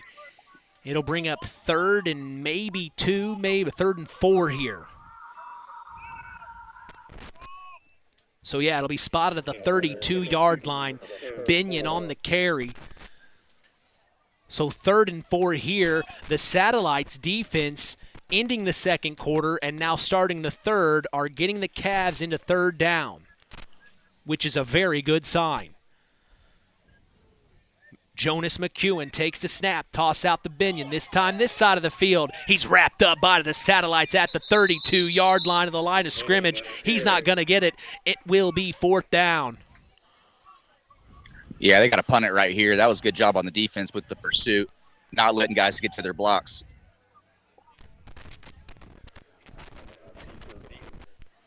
And they will punt it.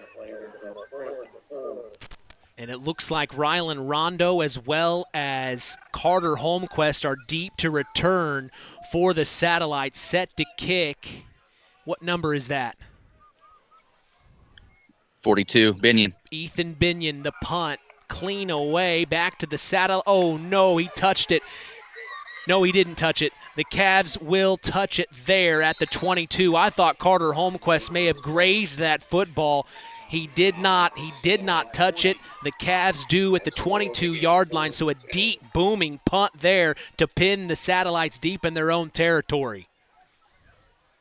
That would have been the second muff punt we've seen tonight by both teams. Yes.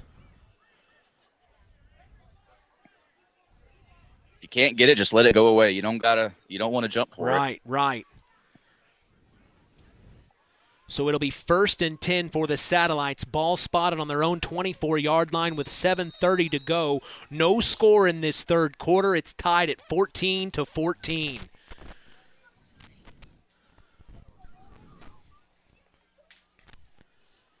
Satellites out of the gun. It's Rylan Rondo. Takes the snap, steps back, fires near sideline. It's Brad Bashinsky to the 25. Knocked down at the 32. So Bashinsky gets a nice touch and adds some yards on top of it while he's at it.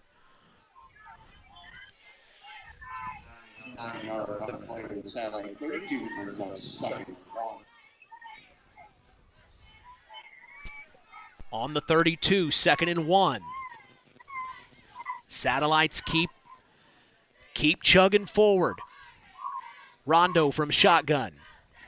Takes the snap, flags fly.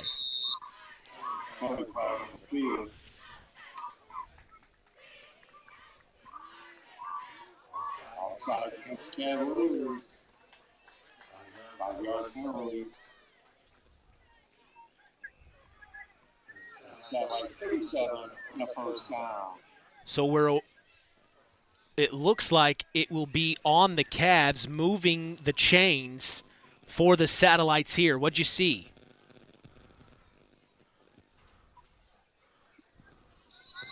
And then got him again. So he's doing the hard count on the Cavs right now, and it's working.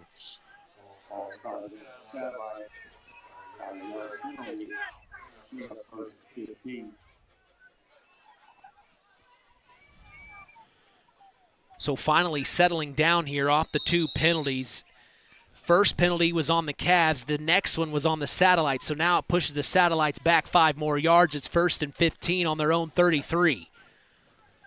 Rondo from shotgun. Takes the snap, steps back, looks to throw, rolls out of the pocket. A Cavs after him. Gets rid of it. It's caught. Far sideline, Brad Pashinsky at the 40. I don't think he got it.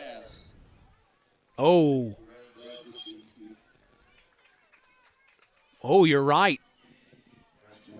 So he did not get it. He was out of bounds on the far side of the field. It's kind of hard to see from here. His intended target was Brad Bashinsky, who pulled it in, but he was out of bounds and did not get it. It brings up 2nd and 15 back on the 33.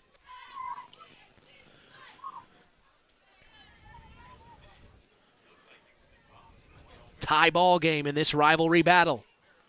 Out of the gun, Rylan Rondo. Sets Bashinsky in motion, takes the snap, hands off to Bashinsky, sweep up the far sideline. There's Theron Carrington. He tackles him in the backfield.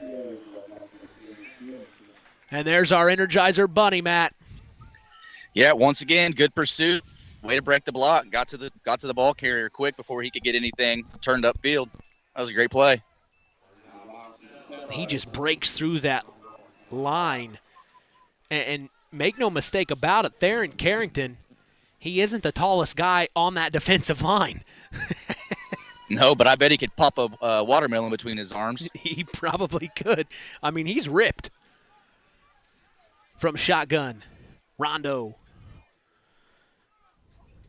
takes the snap. Oh, here come the Cavs, and they are going to sack Rondo in the backfield. It'll be 4th and long for the Satellites. They're going to have to punt this one away.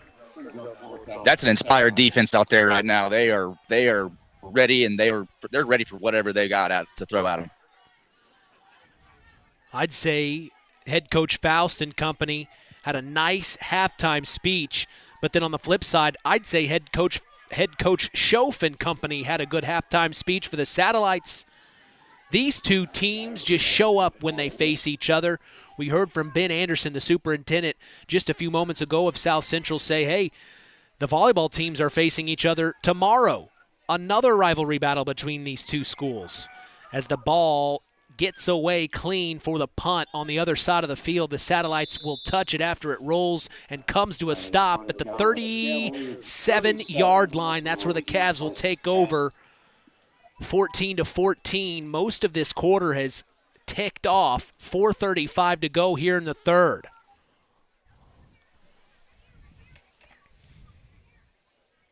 "54 degrees here in Union Mills. A crisp evening of Indiana high school football underneath the Friday night lights. 1st and 10 for the Cavs. It's Jonas McEwen. He has Ethan Binion to his right. Twins to the right. Takes the snap. Rolls out to the left.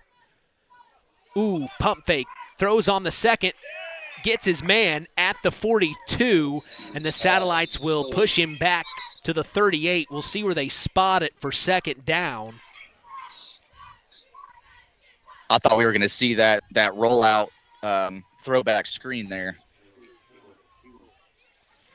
And they like that play. Well, it should have been a touchdown earlier. They had it called back with a penalty, but I could definitely see them pulling that out here any minute now. They're due for a big play. Yeah. And that's kind of what both head coaches told us, limit the big plays, and both defenses have been able to theoretically do that. The big plays have happened on defense.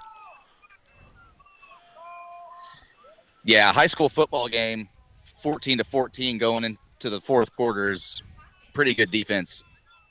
From shotgun, Jonas McEwen, 1st and 15, ball on their own 32.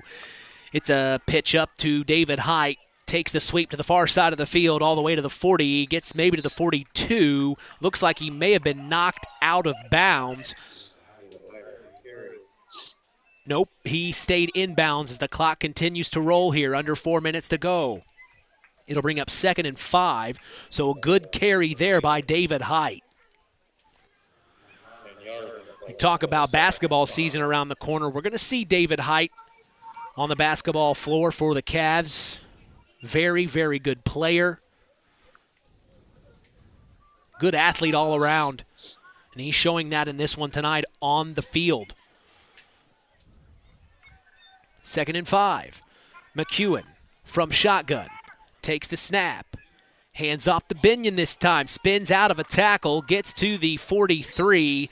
That may have been a yard if that gained. It'll bring up 3rd down. So the defense is showing strong here on both sides of the field. And now the temperature's dropping down to the low 50s, Matt. You even had to come up and get a thicker coat.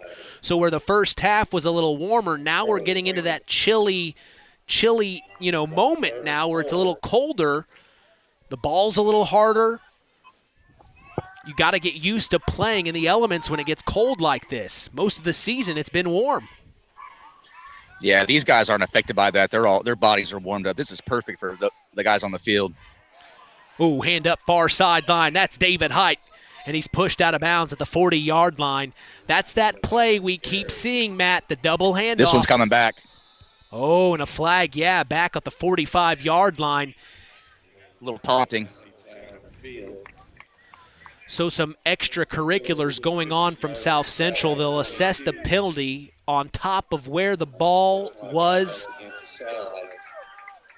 spotted at the 40. So they will assess the penalty, and it'll spot it at the 27-yard line. My goodness. So a little bit of a gift on top of that big-time play. I said it was coming back. My apologies. I thought that 42 had said something to – I forget what number it was, but I see. They were jawing. Sure. And head coach Buzz Schoaf is livid. From shotgun, Jonas McEwen takes the snap, hands off up the middle. It's Ethan Binion, and he's wrapped up immediately. The Satellites did a good job in the middle there, not allowing the hole to be created. But, head coach Buzz Schoaf, I saw him yelling at the white hat there, Matt. He was pointing at him, saying something. He was not happy. Yeah, I don't know what was going on between those two players, but there was some back and forth there. Already under 2 minutes to go here in the third quarter, 14-14. The Cavs have it in satellite territory on the 27, 2nd and 9.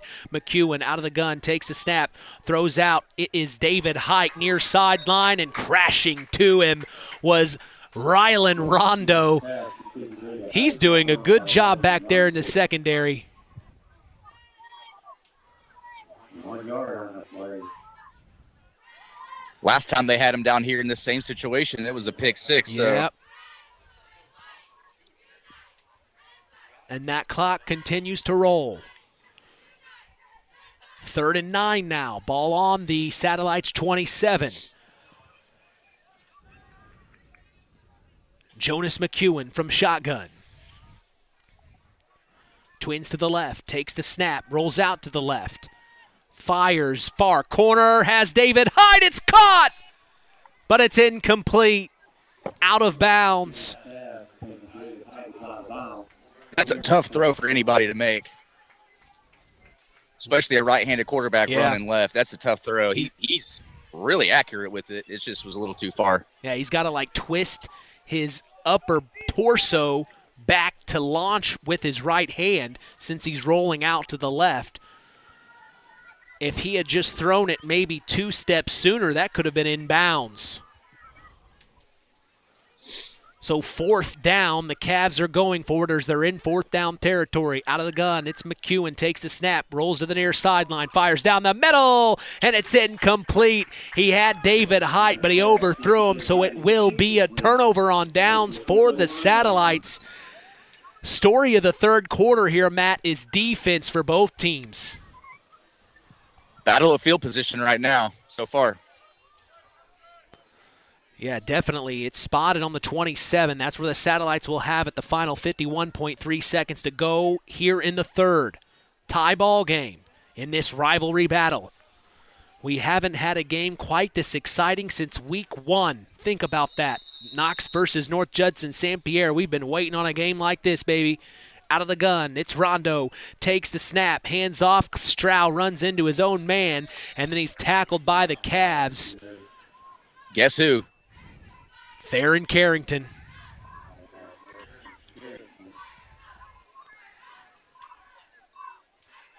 I mean, he just is a bull in a china shop. If I'm an offensive lineman and I'm letting that little guy do that to me, no offense, but yeah, I'd be getting irritated by now. Yeah, you're exactly right.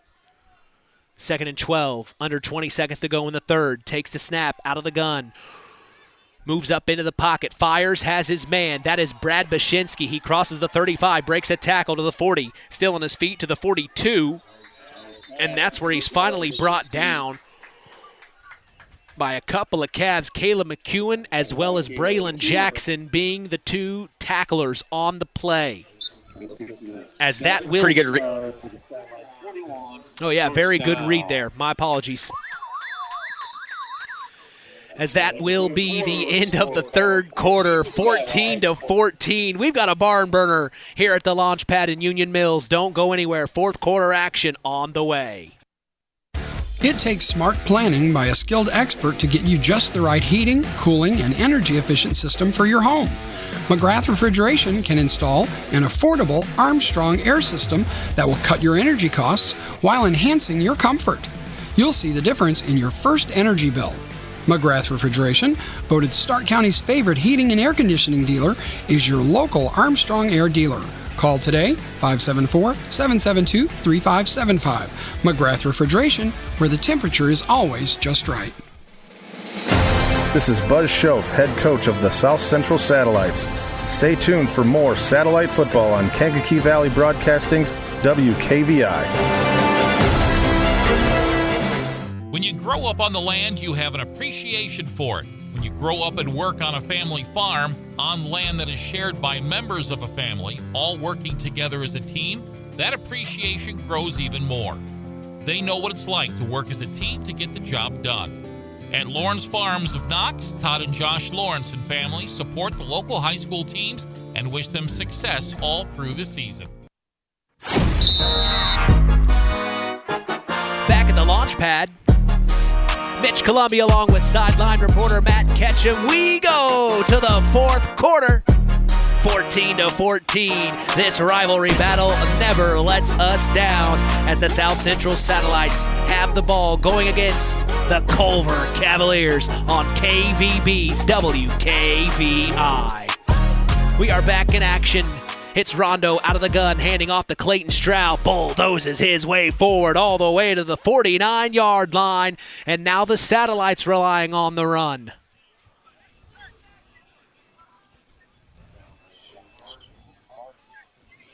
It's all up to this final quarter here. We have several score updates coming in. I will share with you momentarily.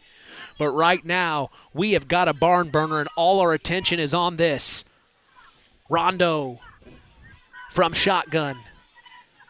2nd and 2. Takes the snap. Hands off. No, keeps it himself. To the near sideline. To the 50. Oh, beats the tackle to the 45, and he goes out of bounds at the 43-yard line. Rylan Rondo using his legs, Matt. Yeah, improvised on that one. I don't know if that was the play call, but again, I see the receivers not holding on to the blocks. He could easily have gotten – who knows what this guy could have done if he would have had a little bit more of a block there by the receiver. First and 10 for the Satellites.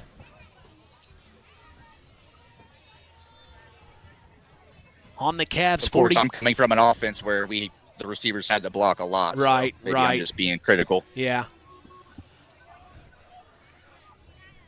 From the 42, he takes the snap, hands off to Stroud, and he's met at the line of scrimmage. Theron Carrington almost brought him down in the backfield. That kid's got 27 tackles. You probably might not be far off. However many tackles have been in the game, he's got 90% of them. Just has a nose for the ball. And you see his mom on the far side of the field. She is literally doing the sign language. Keep an eye out for her. Out of the gun, it's Rondo. Takes the snap. Fakes the handoff. Fires. Has Cameron Schultz. A flag flies at the 30. And we'll see what it looks like it may be holding here on the South Central Satellites. It may be coming back. Yep. So they get a really nice slant to Cameron Schultz to get the first. It's pulled back off the holding call. As tonight's game is brought to you in part by Todd and Josh Lawrence of Lawrence Farms. We thank Todd and Josh Lawrence for supporting local high school sports. It seems like every time South Central has a good play, it gets called. They have another play that gets called back, and they end up in a situation like this. It has been kind of that way tonight, as it's 2nd and 18 on the Cavs 41. Rondo fires to the far side of the field. He's got his man. It's Carter Holmquist, who will get to the 39-yard line in Cavalier territory.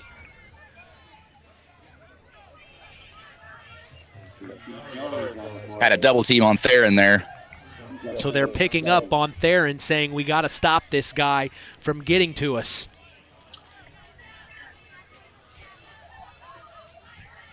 If I know it's pass, I might even consider sending an extra guy if they are going to double team somebody, because somebody's going to be open.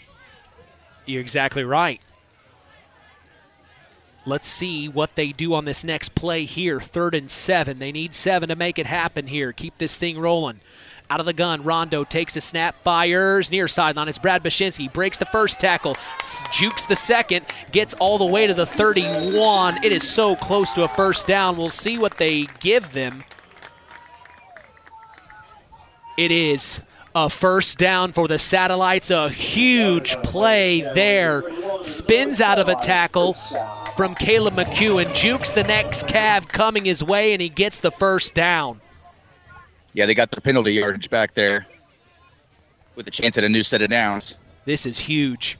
1st and 10 for the Satellites, coming up on 9 minutes to go in the ball game. Out of the gun, it's Rylan Rondo. Takes the snap, pulls the handoff, keeps it himself to the near sideline. Juke move to the 31, back to the line of scrimmage, and the Cavs read that one well. Dialed up the blitz there. They didn't have enough blockers for the amount of guys they sent. That was a good defensive play. LAP Waste is a woman-owned waste management company. Quick, reliable next-day delivery service for dumpsters and containers. Get rid of your waste as easily and efficiently as possible. Call them at 574-542-4019 and waste less with LAP Waste. 2nd and 10 on the Cavs 31. Out of the gun, Rondo takes the snap. Fires far side of the field. It's Brad Bashinsky again. Breaks 2 tackles. Gets all the way to the 15-yard line. A big-time first down pass play for the Satellites, as they are now in the red zone.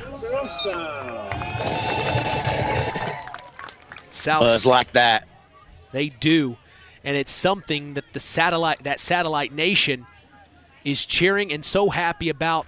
It's been a tough season for him, and to see the Satellites have a game like this tonight, man, that gets you juiced up.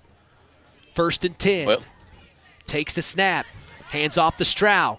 Now he's coming. Cuts forward. Fumble on the play. Picked up by Cameron. Oh, no! He tried to pick it up. It slipped through his hands, and then at the last second, thank goodness, number 61 of the South Central Satellites, that was Cooper Nealon, diving on it to save the play. There were a lot of Cavs in the area, Matt. Yeah, that was the second fumble they forced today that they almost got right back. right in the same situation they're in right here going into the red zone. Just too bad they couldn't pick that one up. Yeah. So now the Satellites, 2nd and 6, ball on the 10. 14-14, they're trying to punch one in here. 7 minutes to go in the ball game. Out of the gun, it's Rondo, takes the snap, hands off up the middle. Clayton Stroud still on his feet. He's going to get the touchdown. Touchdown Satellites, Clayton Stroud.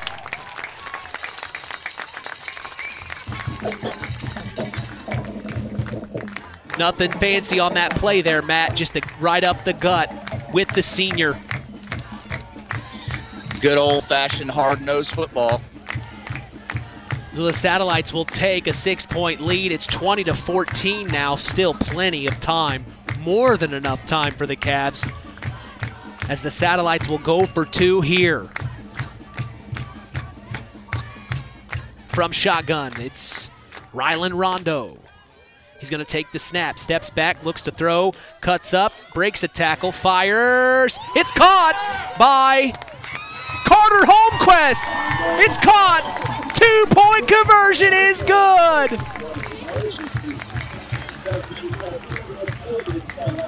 It's too bad they don't have instant replay. I'm not sure he had possession of that all the way through. It was a perfect pass. You got to say that. It was high enough where Carter could get it. The DB for the Cavs just couldn't reach it. He was too short. Carter Holmquist, such a tall individual. He is 6'2", 170. He just had the hands up in the air, and perfect pass play by Rylan Rondo to get the 2-point conversion. It's 22-14. So now they lead by 8. Yeah, that makes things a lot different now. Because now Culver has to score, and they have to get a 2-point conversion, which is never easy to do. This game will be fun to go through later on this evening. A wave of emotions up and down. 14-14 at the end of the first half. No scoring at all in the third. Whatever was set in at halftime for both of these teams fired up the defense. No one could score. It took all the way to the 7-minute mark of the fourth quarter for points to get on the board in the second half. So if points are going to be sparse, if it's going to be hard to get points on the board, you want to be the Satellites in this situation, knowing you've got a defense that has woke up here. I'd watch for a big return here if they can, or if they're able to field it. It gets to Tony Summers at the 15-yard line. He picks it up, crosses the 20, and he's tackled at the 22, 23-yard line. That's a name we haven't called out as much as we that we are normally doing. Tony Summers is usually a huge piece to this Cav puzzle. He just hasn't quite been given the opportunities quite yet because the Cavs' run game has been so strong. We look around our other area schools right now. The North Judson St. Pierre Blue Jays are looking very, very good. A 34-yard touchdown run by Josiah McDaniel with a 2-point conversion being good by Cole Wilcox makes it 46-18, under 4 minutes to go in the third quarter. Back in our game, it's Jonas McEwen handing off up the middle, and he's snuffed out immediately. Nowhere to go. That was Ethan Binion. Have a final from West Central taking on North White. They avenged last year's loss to North White, beating them 26-14. Good job to the Trojans. Big time win for them. Our Rushville Lions ended up blowing out the Greensburg Pirates, Matt, 58-0. They are the conference champs. I am so excited for Coach Slager, man. That is really, really, really good news. Back in our game, 6:15 to go in the ball game. 2nd and 10. McEwen rolls out, fires, overthrew. He had his man, but it was too fast and too high for him to get a hold of. That was his brother, Caleb McEwen. No good. It brings up third down. Now, if you're the Cavs, you know what I'm saying here. You can't get overzealous here. You've got to kind of take a deep breath and say, we've got plenty of time, guys. There's no need to rush. Yeah, this drive they kind of got away from what they've been doing, And they got a 3rd and long right here in their own territory, and that's not a good place to be in right now if you're Culver.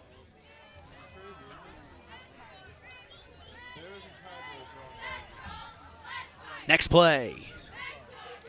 Gets rid of it to Caleb McEwen. He catches it somehow. McEwen to McEwen again. He rolls out to the far sideline and slings one in there to his brother. It'll be a Cavalier first down. Yeah, he got that in there right at the last second. Score update from Caston. The Winamac Warriors end up beating the Caston Comets 16-11. Big win for the Winamac Warriors. Back-to-back weeks for them.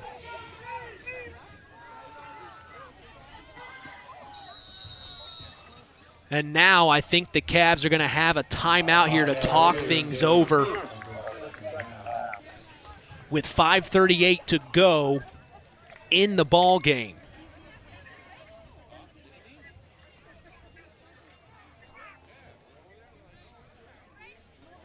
Stop by Papa Farm Pizza after the game for fresh ingredients that separates their pizza from any others. That's Papa Farm Pizza, downtown Knox. Call 574-772-5888 to place your order now or order online. Zingo Express of Knox is a proud sponsor of tonight's action. Stop by Zingo Express in Knox and fuel up both you and your vehicle the Zingo Expressway. Hey, Collins Insurance is part of the broadcast, taking care of all your insurance needs. Jim Collins told me to tell you, call him anytime at 574-772-6844. That's Collins Insurance, supporting local high school sports. Big time shout out to Jim Collins. You got a chance to meet Jim last year, Matt. Oh, yeah, for the Knox and North Judson game. He let me know a little bit about the players on both teams and sat there with me while I was patiently awaiting for you to get done. You were patient. But a big-time shout-out to Jim Collins, longtime sponsor of local high school sports on WKVI. We appreciate him as we're out of the timeout. Back in action. McEwen takes the snap, steps back, fires down the middle. It's David Height. He's got his man to the 35 to the 30, 25 to the 20, 15, 10, 5. Touchdown, Culver. David Height. That's the big play they needed, Mitch. We've been talking about it. They finally drew it up and got it. They'd been running all night long, and the satellites were anticipating it on that play. McEwen steps back. Height just takes off running, and he's wide open. I mean, it was in stride, too, Matt. Did you see that? Oh, yeah, that was a perfect throw, perfect route. Everything was perfect about that. So now we'll see if they try to tie it up here. I assume they will go for 2, 22-20. This is a huge play here with 5:28 to go in the ball game. Oh, man. Out of the gun, Jonas McEwen. Binion to his left. Takes the snap, fakes the toss out, rolls out to his right, looking for Height. Nothing there. Now he's going to tuck and run himself. Diving for it at the pylon. He's got it. 2-point conversion. Jonas McEwen. You know, I can't say for sure, but I'd be willing to bet that Coach over there had a little sense of urgency on that drive. I think he wanted to score quick. Not sure, though. We just haven't seen very many passes in the game. No, we haven't. I thought they'd be a little more methodical. Well, and that's kind of, we've been preparing. We talked with both head coaches about how both teams like to get the ball in the air. It's almost like they set us up on the broadcast to flip the script in real life and do something completely different. And that's kind of been the theme throughout the season. We've talked about how some teams, like head coach Russ Radke of the Knox Redskins mentioned to us a few weeks ago, they prepared for a defense that didn't end up coming out and doing anything that they had saw on film until they faced them. They completely had to figure things out in the middle of the game. And that's kind of what this game is providing. We thought the Cavs were going to get it in the air more than what they have. Of course, they just scored that big-time touchdown. But they've been able to kind of do new things that we haven't seen or heard from them this season. Of course, this is only our third game covering them throughout the year. But from the games we've watched, they have definitely relied on the running game a lot more tonight. Yeah, and part of me wants to say that they're holding some of their cards back for the matchup next week. And that might be what the play is there. don't give everything away knowing you're going to see the Satellites next week in Culver for the first round. Oh, my gosh, it's an onside kick, and the Satellites will pounce on it. I don't know if it went 10 yards. So the Cavs couldn't touch it. They tried something quick there. It didn't work. The Satellites will have it in Cavalier territory on the 46-yard line. Interesting call there, Matt. Yeah, I wonder what the thought process was before that happened. I'd like to know. Into the third for North Judson St. Pierre on the road against Pioneer, 46-18. Several scores and finals coming in. But back in our game, it's tied 22-22. First and 10 for the Satellites. It's Rylan Rondo, quarterback keep up the middle. And he will get all the way to the 40-yard line, still on his feet. They're pushing him past the 40. We'll see where they spot it. Rondo trusting his legs, and I think head coach Buzz Shove's given him a couple of calls as well.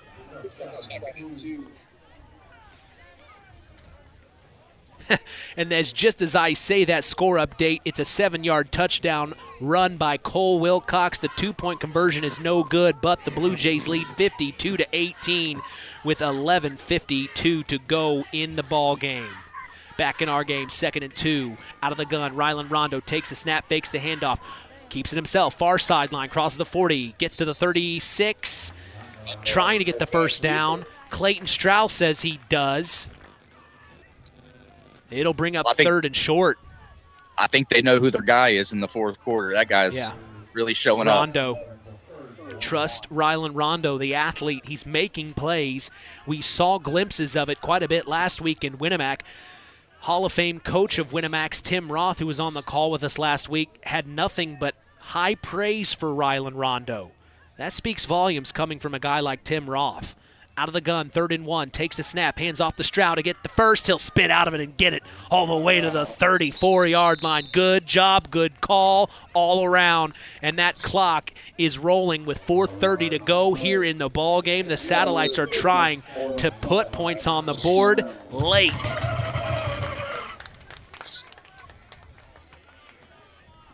Man, this is going to be a good ending. You can feel it. 1st and 10. Ball on the Cavs 34. Rylan Rondo from shotgun. Takes the snap. Hands off to Stroud. Crosses the 35 to the 30. Now to the 25. They're trusting Stroud. They're trusting Rondo right now. All big-time runs. I would run that play clock all the way down. Yep. With the way this game is going, you almost don't want to give the Cavs another opportunity. You almost don't want to throw it in the air knowing there's been an interception by the Cavs. I think that last touchdown pass that they just threw, I think they liked that play a lot, and they were saving that one. Probably just pulled it out to get something going. Guarantee it. Rondo takes a snap, wrapped up in the backfield, and he will be sacked. Number 62 of the Cavs on the play. And also, I didn't see the other number that helped get him down. I want to say maybe 55, Isaiah Vela. Yeah, it looked like the end there got him. So this will bring up 3rd and 7, a loss of a yard. 3 minutes to go here in the ball game. It's tied 22-22.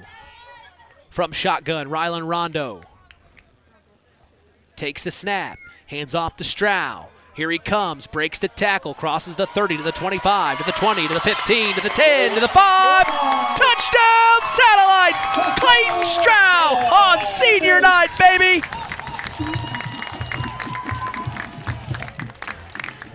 Oh, he slipped up the far sideline. The Cavs couldn't catch him, Matt.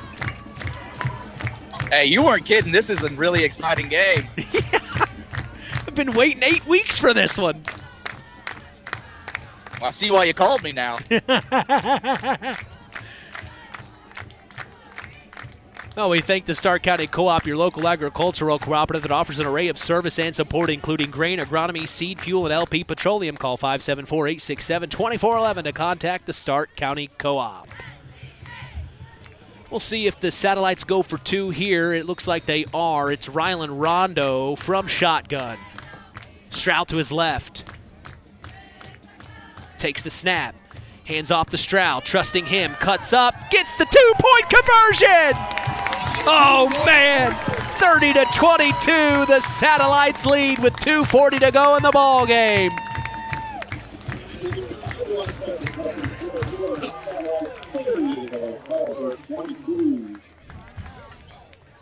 Plenty of time for the Cavs, and knowing how quickly you can score, Matt, like you said, they were saving that big-time pass play up the middle to David Height. What else are they keeping in their back pocket? If I'm South Central, I'm saying, hey, there's still a lot of time left to play here. And if you're Culver, do you pull something else out? Or do you run the same play? Well, if I am trying to win this game, I'm going to use anything that I can to get into the end zone. So whatever coach feels like is going to work, I think he's probably going to do it if he's trying to win this game.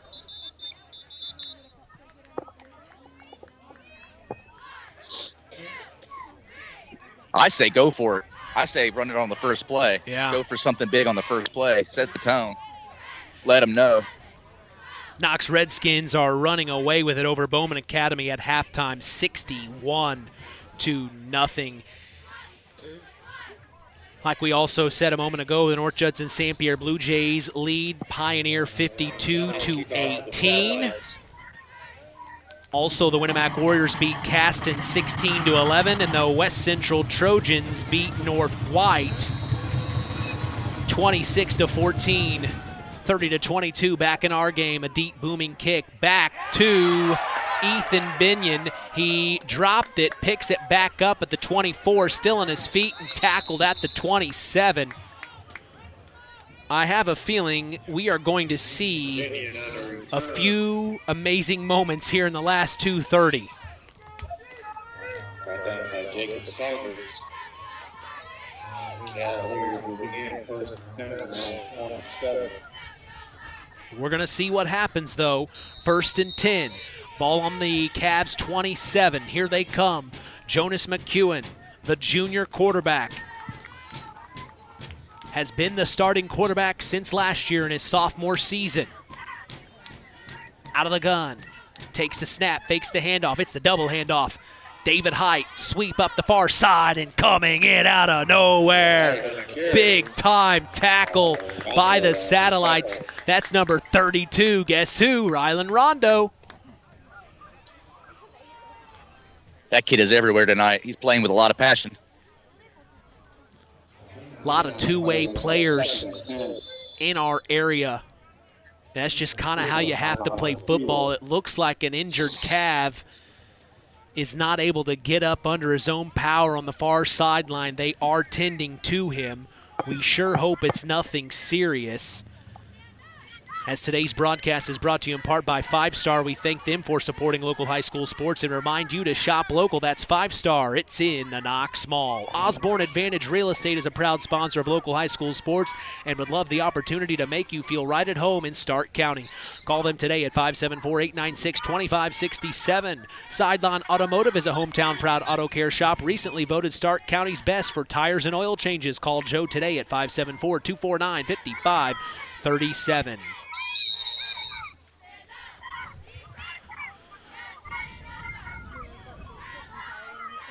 And I'm not sure, but the injured individual may be David Hyde as he is out of this next play. Jonas McEwen from shotgun takes the snap, steps back, looks to throw, fires, has his brother Caleb McEwen at the 35. He's tackled immediately by number 24. Is that 24? Yep, number 24. Yeah, Brad Bashinsky on the tackle, close to a first down, but just shy. It'll be third and 1.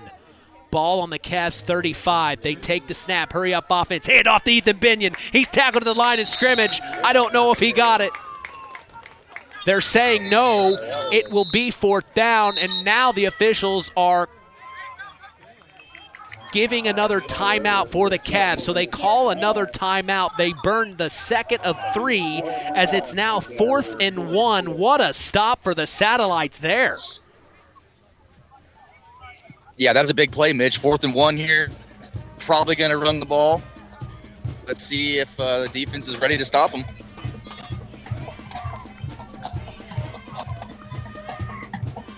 Boy, I'll tell you what, these Satellites have been through so much this season, so have the Cavs. You get two teams like this that have just been through the ringer all year long, and now they face each other and providing one of the best games that we've had the pleasure of broadcasting all season. Seriously, I'm not joking when I say that. I mean, even that week 1 battle between Knox and North Judson, the Blue Jays pulled away. This game is within a touchdown here. We haven't experienced this all year, as here's a pitch to David Height trying to get the first down. The Satellites say he doesn't have it, and the officials are saying he's short. It's a turnover on downs for the Satellites. Ooh, I don't know about that. That was close. Wow. Pitch sweep, far sideline, and you hear Satellite Nation standing up for that defense, applauding, giving this home crowd something to cheer about. So now they have the ball up 8 with 1:14 to go in the ball game. Wow. From the Cavs 35, 1st and 10, handoff up the middle, Clayton Stroud, and he just covers that ball, being very, very safe with it, Matt. Yeah, he's making sure nothing's going to happen to that ball. They're trying to put this one away now. Wow. And this is a situation the Satellites have not been in this season, to ice the game here. And the Cavs will burn their 3rd and final timeout, I believe, stopping the clock at 1:07 to go. The Satellites, my goodness, get that important touchdown and that 2-point conversion by Clayton Stroud here. I mean, you talk about a big-time play. You know, we're talking about play of the game type situations, Matt. I mean, we have several plays to consider, and I think it's definitely in the second half. Oh, yeah, there have been plays in every quarter that I could pull up and say something about. But the biggest play of the game so far was that 4th down right there. So out of the timeout at 2nd and 7 for the Satellites, they lead 30-22. Ball spotted on the Cavs' 35-yard line. He takes the knee. Rylan Rondo. So this will roll it down to, you know, we'll see what they do here. Satellite Nation already clapping.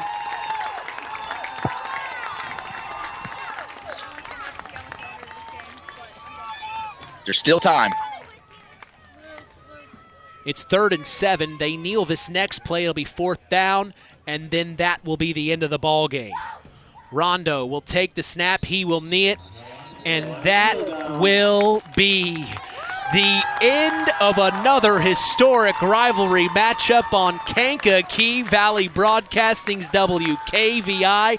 Another one for the archives. My goodness, 30-22 is the final as they beat the Culver Cavaliers here in the final regular season game of the 2024 season. They will see the Cavs next week in Culver. That's probably the most interesting scenario here, is they will see the Cavs next week in Culver for round 1 of sectionals, but that doesn't matter right now. It's all about senior night here in South Central. They make it happen against the Culver Cavaliers. Wow.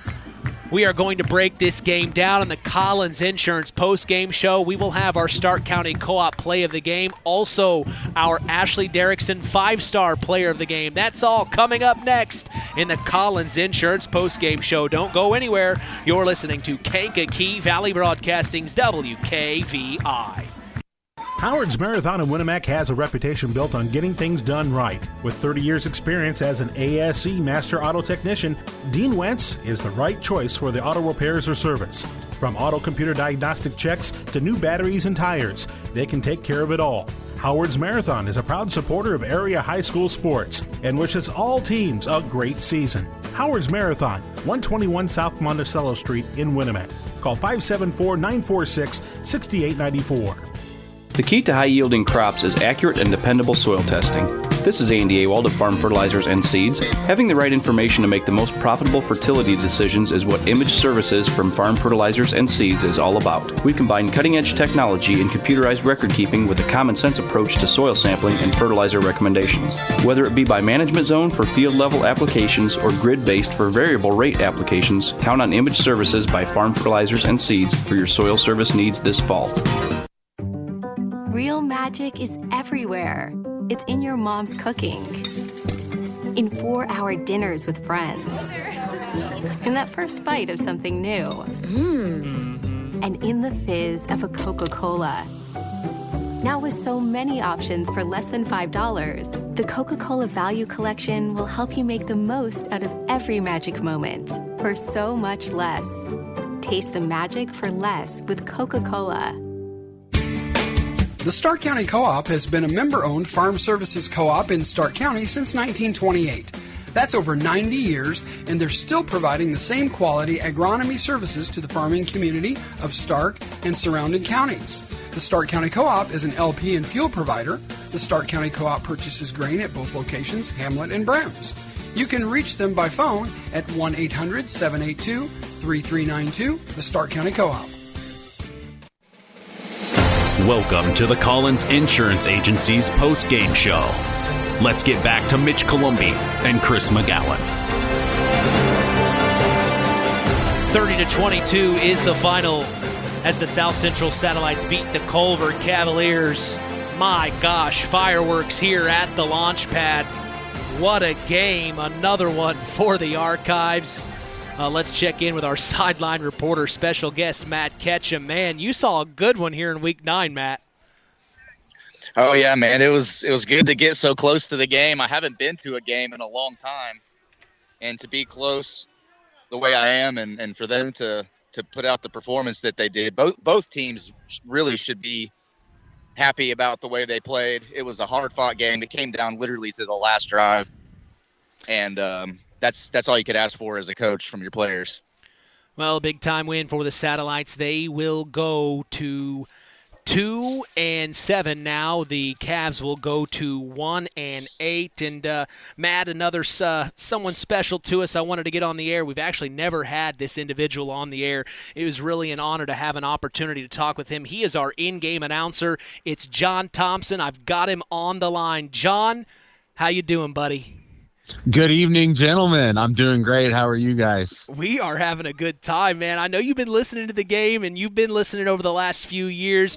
We've never actually got you on the air. This is such an honor. Everyone that hears any intro on the radio, it's this guy right here. Can I get a quick Stark County Co-op?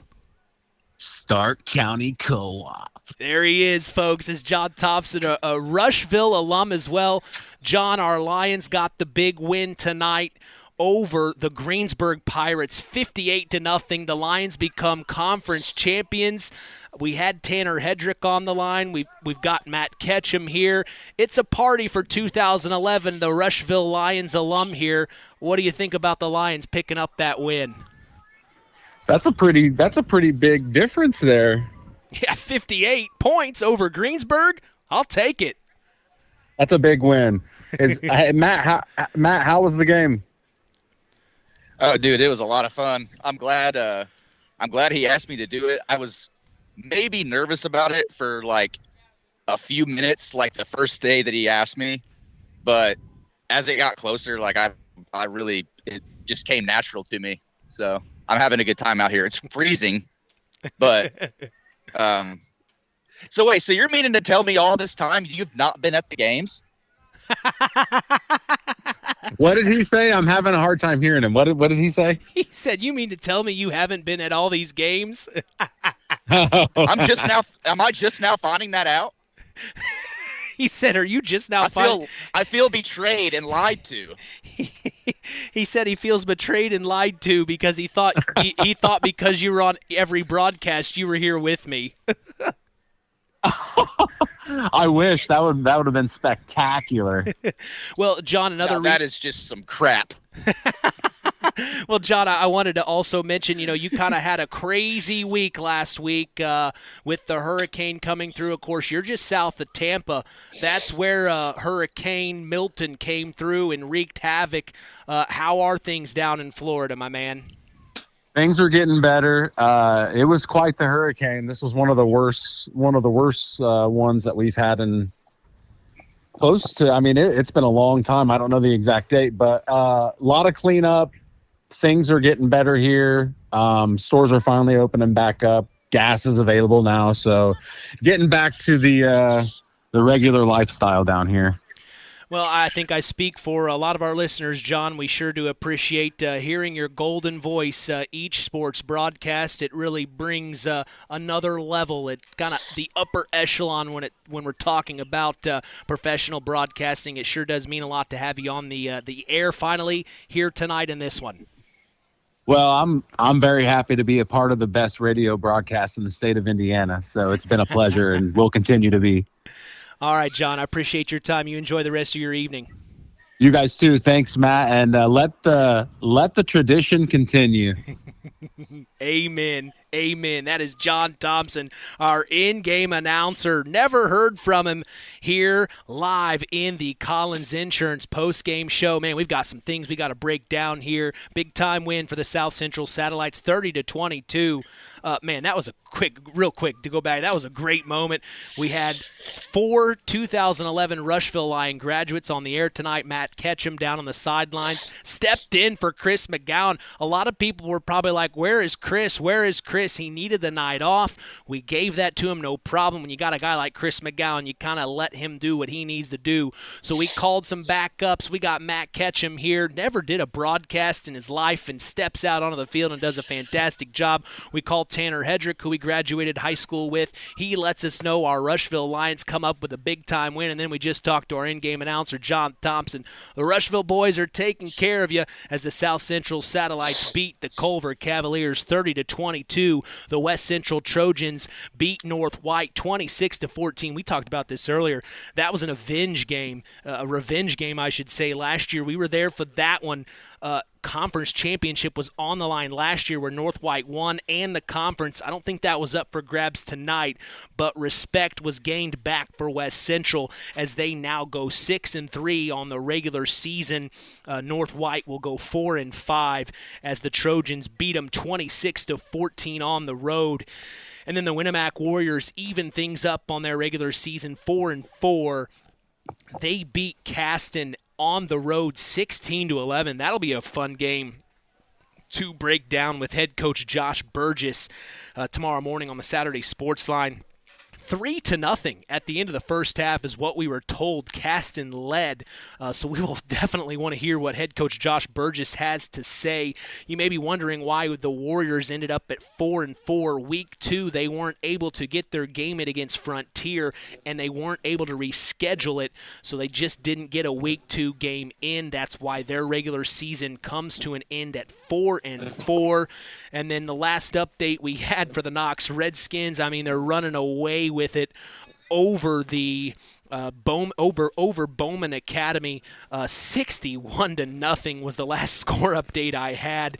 Man, Bowman Academy had a tough year. They came in 0-8. They will end their season at 0-9. The Knox Redskins will go 6-3. The last update we had for our North Judson St. Pierre Blue Jays, 60-18. Josiah McDaniel just had a 2-yard touchdown run.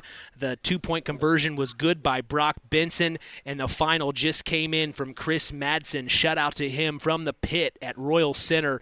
The North Judson St. Pierre Blue Jays beat the Pioneer Panthers 60-18. So the North Judson St. Pierre Blue Jays will go undefeated. It's not the first time the Blue Jays, we found out last Saturday, it's not the first time they've had an undefeated regular season, but another one to add to the books for the Blue Jays. They're on a mission, Matt. They are on a mission. Yeah, they're a really good football team, and I've been following them for about 3 years now. Yeah. You've been doing this? Yes. And they just sound like a complete team. I mean, they're getting, excuse me, they're taking care of business every Friday night, and we know that they have a goal in mind, and that's to get to state. And if they have anything to say about it, that's where they'll be. Oh, man. And if they do have something to say about it, you know we're going to be there too, baby. We've been here since 1969, and we're never letting you folks down. We'll await the final for the Knox Redskins, but let's talk about this game real quick, Matt. With everything we know behind the scenes, they're seeing the Cavs. The Cavs and the Satellites are seeing each other in 7 days. Literally 7 days from now, we will see the same game. Of course, we're going to be there for that one. It's our only two area teams facing off against each other in the first round of sectionals. This time it's in Culver. Knowing what you know after tonight, what do you think you would do if you're the Culver Cavaliers and going back to the drawing board here? Well, like you said, we're seeing the same game, but really it's the same teams. I don't think we're going to see the same game. I think that they're going to pull out all the tricks, and I mean you'll see a little bit of the same schemes and whatnot, but sure, I feel like there was a little bit of holding back as far as play calling. Yeah. But Culver at the beginning, they didn't really need to do anything crazy. They were just good old fashioned run the football until they stopped them, and they never really stopped them. They just didn't really have the opportunity to do anything different. L&D Farms is a proud sponsor of local high school sports. They are no stranger to hard work and dedication and recognize the structure and discipline that goes into playing sports and being part of a team. L&D Farms wishes all local teams good luck this season. Finally, local Union USW 9551 is a proud sponsor of local high school sports. They believe in the future of these young adults and wish them luck as they take on their opponents this season. The final regular season game of our year. Hard to believe we are now entering the postseason, and with it getting cool like it did tonight, Matt, I think it's safe to say football weather is here and sectional time is now. Oh yeah, this is one of my favorite times of the year. We're like right in the middle of NFL season. The weather's changing. It's my favorite time of year. We got Thanksgiving coming up in about a month, and football is in full swing right now. Yeah. I love it. I couldn't be happier right now.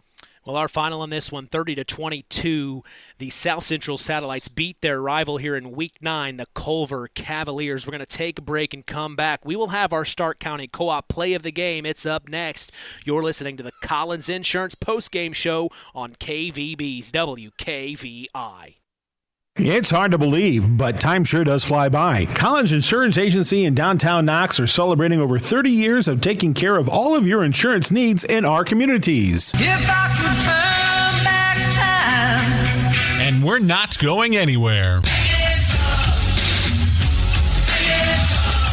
Stop in and see Jim and the crew at Collins Insurance Agency in downtown Knox. Insurance you can count on from a business you've trusted since 1989. Proud presidential partners of Western Reserve. On the way home from the game, a deer jumps in front of your truck. And now you've got to get that truck repaired. Make it easy on yourself. Take it to Mark's Body Shop. Mark's has done expert auto body service since 1998 and will work with you and your insurance provider for collision repair, custom body paint, and insurance work. And all work guaranteed by owner Mark Schell. Mark's Body Shop, proud to support high school sports. 772-7003. It's time for the Stark County Co-op play of the game. Let's return to the voices of WKVI Sports, Mitch Columbi and Chris McGowan. I can't believe you thought John was here the whole time, Matt. That's just a pre-recorded track.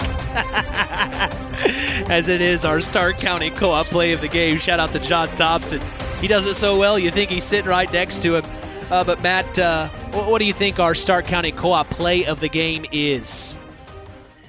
It's got to be the pick six before halftime by Rondo. Took it about 100 yards all the way to the house. And you got to think if Culver was going in to score, and the score was 14-6. If they get 6 points there, that's 20-6 going into halftime. They have all the momentum. Yeah. They pick it off, get the pick six, and tie the game. They're able to go into halftime 0-0. And I just think it was a momentum shift type of play. There were so many really good plays, but I think without that play happening, the game is a totally different game, especially at halftime. You never know what can happen in a game like that, but that being able to tie the game up like that really helped them out. I think that was the play of the game. Yeah, after I hear your explanation, I have to agree with it. I wasn't sure. We were thinking maybe that last touchdown to take it 30-22, but I think you're right. If that interception doesn't happen and the Cavs are able to put points on the board, they're up 2 scores. And, it could have been detrimental for the Satellites from that point on. They start the third quarter. Both teams' defenses hold strong. No scoring happens. It all came down to the fourth quarter, and the Satellites prevailed. Big-time pick six for Rylan Rondo, the defensive back, also the starting quarterback. We see the future is bright for him here at South Central, Matt. Yeah, they've got themselves a player in him. Definitely. Well, that is our Stark County Co-op play of the game. Congratulations to the junior Rylan Rondo. We will be back for our Ashley Derrickson 5-star player of the game. That's coming up next. This is the Collins Insurance postgame show on KVB's WKVI. The Stark County Co-op has been a member-owned farm services co-op in Stark County since 1928. That's over 90 years, and they're still providing the same quality agronomy services to the farming community of Stark and surrounding counties. The Stark County Co-op is an LP and fuel provider. The Stark County Co-op purchases grain at both locations, Hamlet and Browns. You can reach them by phone at 1-800-782-3392, the Stark County Co-op. Pulaski Memorial Hospital. Quality care closer to home. Pulaski Memorial Hospital is all about community and keeping our community spotlight shining on the accomplishments of our youth. That's why PMH is proud to be a sponsor of our local high school sports action on WKVI, our community radio station. Pulaski Memorial Hospital. Quality care closer to home. It's hard to believe, but time sure does fly by. Collins Insurance Agency in downtown Knox are celebrating over 30 years of taking care of all of your insurance needs in our communities. If I could turn back time. And we're not going anywhere. Stop in and see Jim and the crew at Collins Insurance Agency in downtown Knox. Insurance you can count on from a business you've trusted since 1989. Proud presidential partners of Western Reserve. Time to announce the Ashley Derrickson 5-star player of the game. Mitch? Hey, thanks, John. It's time now for our Ashley Derrickson 5. He hates when I do that. I appreciate you, John. It's time now for our Ashley Derrickson 5-star player of the game. Given in memory of Ashley Derrickson, a 2008 graduate of North Judson Sampier High School who battled cancer throughout her high school career before losing that battle on December 12th of 2008. We'll tell you who's earned that honor after this word from 5-star. 5-Star, the largest meat and grocery store in the area, focused on quality, value, and customer service. The 5 stars in the name of the store come from 5 family members of the original owners serving in World War II, each one represented by a blue star on a flag hanging in the front window of the family home. That's why even decades later, 5-Star is known for its dedication to service. Now that dedication means savings for you. 5-Star, one of the We Care stores, the area's largest meat and grocery store, focused on quality, value, and customer service. Located, you know where, in the Knox Mall. Well, I'm taking a play out of Chris McGowan's book here, Matt. Last week it was senior night for the Winamac Warriors. It was senior night tonight here in Union Mills, and I think to go up against your rival in the Culver Cavaliers, it was a collective effort on all fronts for the Satellites. I think you would agree, both offensively and defensively. I can't just come up with one player of the game, so I'm giving it to all 12 of the seniors on this South Central Satellite team to win on senior night against your rival. Let's go down the list. Ben Bashinsky, he was out tonight due to injury, but he is a part of that senior class. Clayton Strow, Blaine Brooks, Brad Bashinsky, Tommaso Dembele, Cole Freeman, Colt Snyder, Anthony Remkes, Braden Williamson, Connor Elliott, Braden Lautenbach, Cameron Schultz, Carter Holmquist, and Gavin Siemitz. Congratulations to all of the seniors on this South Central Satellite team. They get the job done on senior night, Matt. Yeah, it was a really good job by all of those guys. Good effort. Didn't come up with the win, but it was a good effort. And, yeah. We'll just see what happens next week now. It's all up to the sectionals now. Remember, last year, the South Central Satellites beat the Cavs in Week 2. Fast forward to the first round of sectionals. They lose to Culver in the first round. So they don't want to have that mirror image if you're South Central. Now, if you're the Cavs, you're going to say, hey, we'd rather win the sectional game. I'd rather win the sectional game than the regular season game. Of course, it was a conference matchup. The Cavs did not get a conference win this season. The Satellites do here in Week 9. A good job for them. They go 1-6 in the HNAC. This was their first year in the Hoosier North Athletic Conference. They got a bit of a welcoming this season. A lot of good teams in the HNAC, but they pick up a very impressive win here in Week 9 against the Culver Cavaliers. KVB's WKVI Sports is back in action next Friday, as we will be in Culver, Indiana, to see this exact same matchup, but with a lot more on the line, as it is win or go home in the first round of sectionals. We will be going live at 7 p.m. Eastern, 6 p.m. Central. That's right here on 99.3 FM and streaming throughout the world on WKVI.com. We also remind you to join us tomorrow morning on the Saturday Sports Line.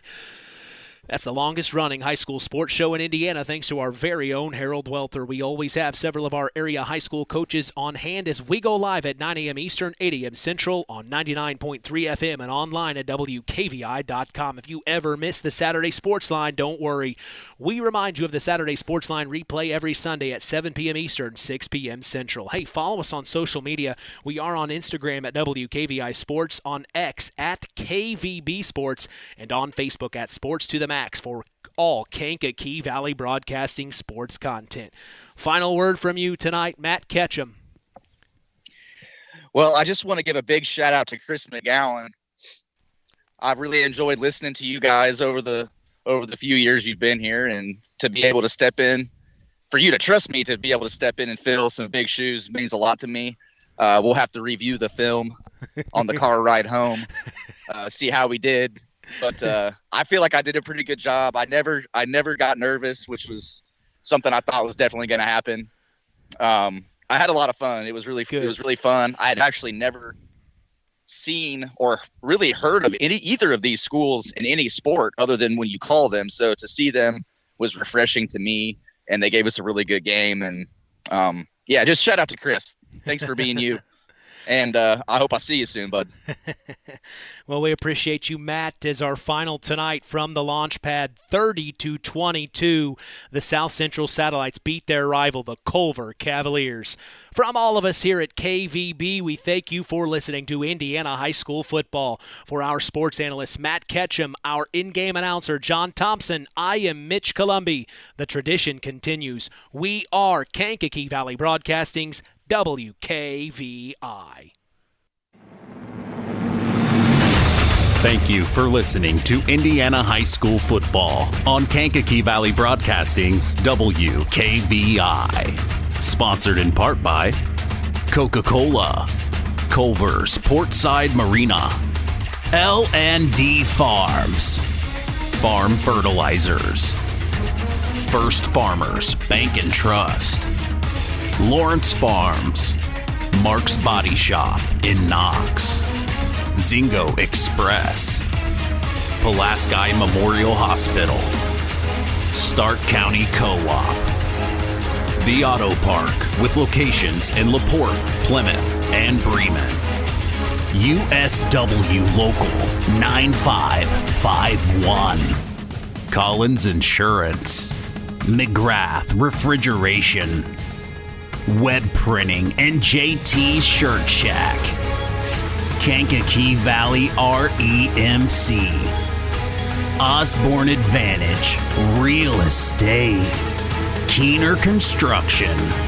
LAP Waste, Sideline Automotive, Howard's Marathon of Winamac, and 5 Star.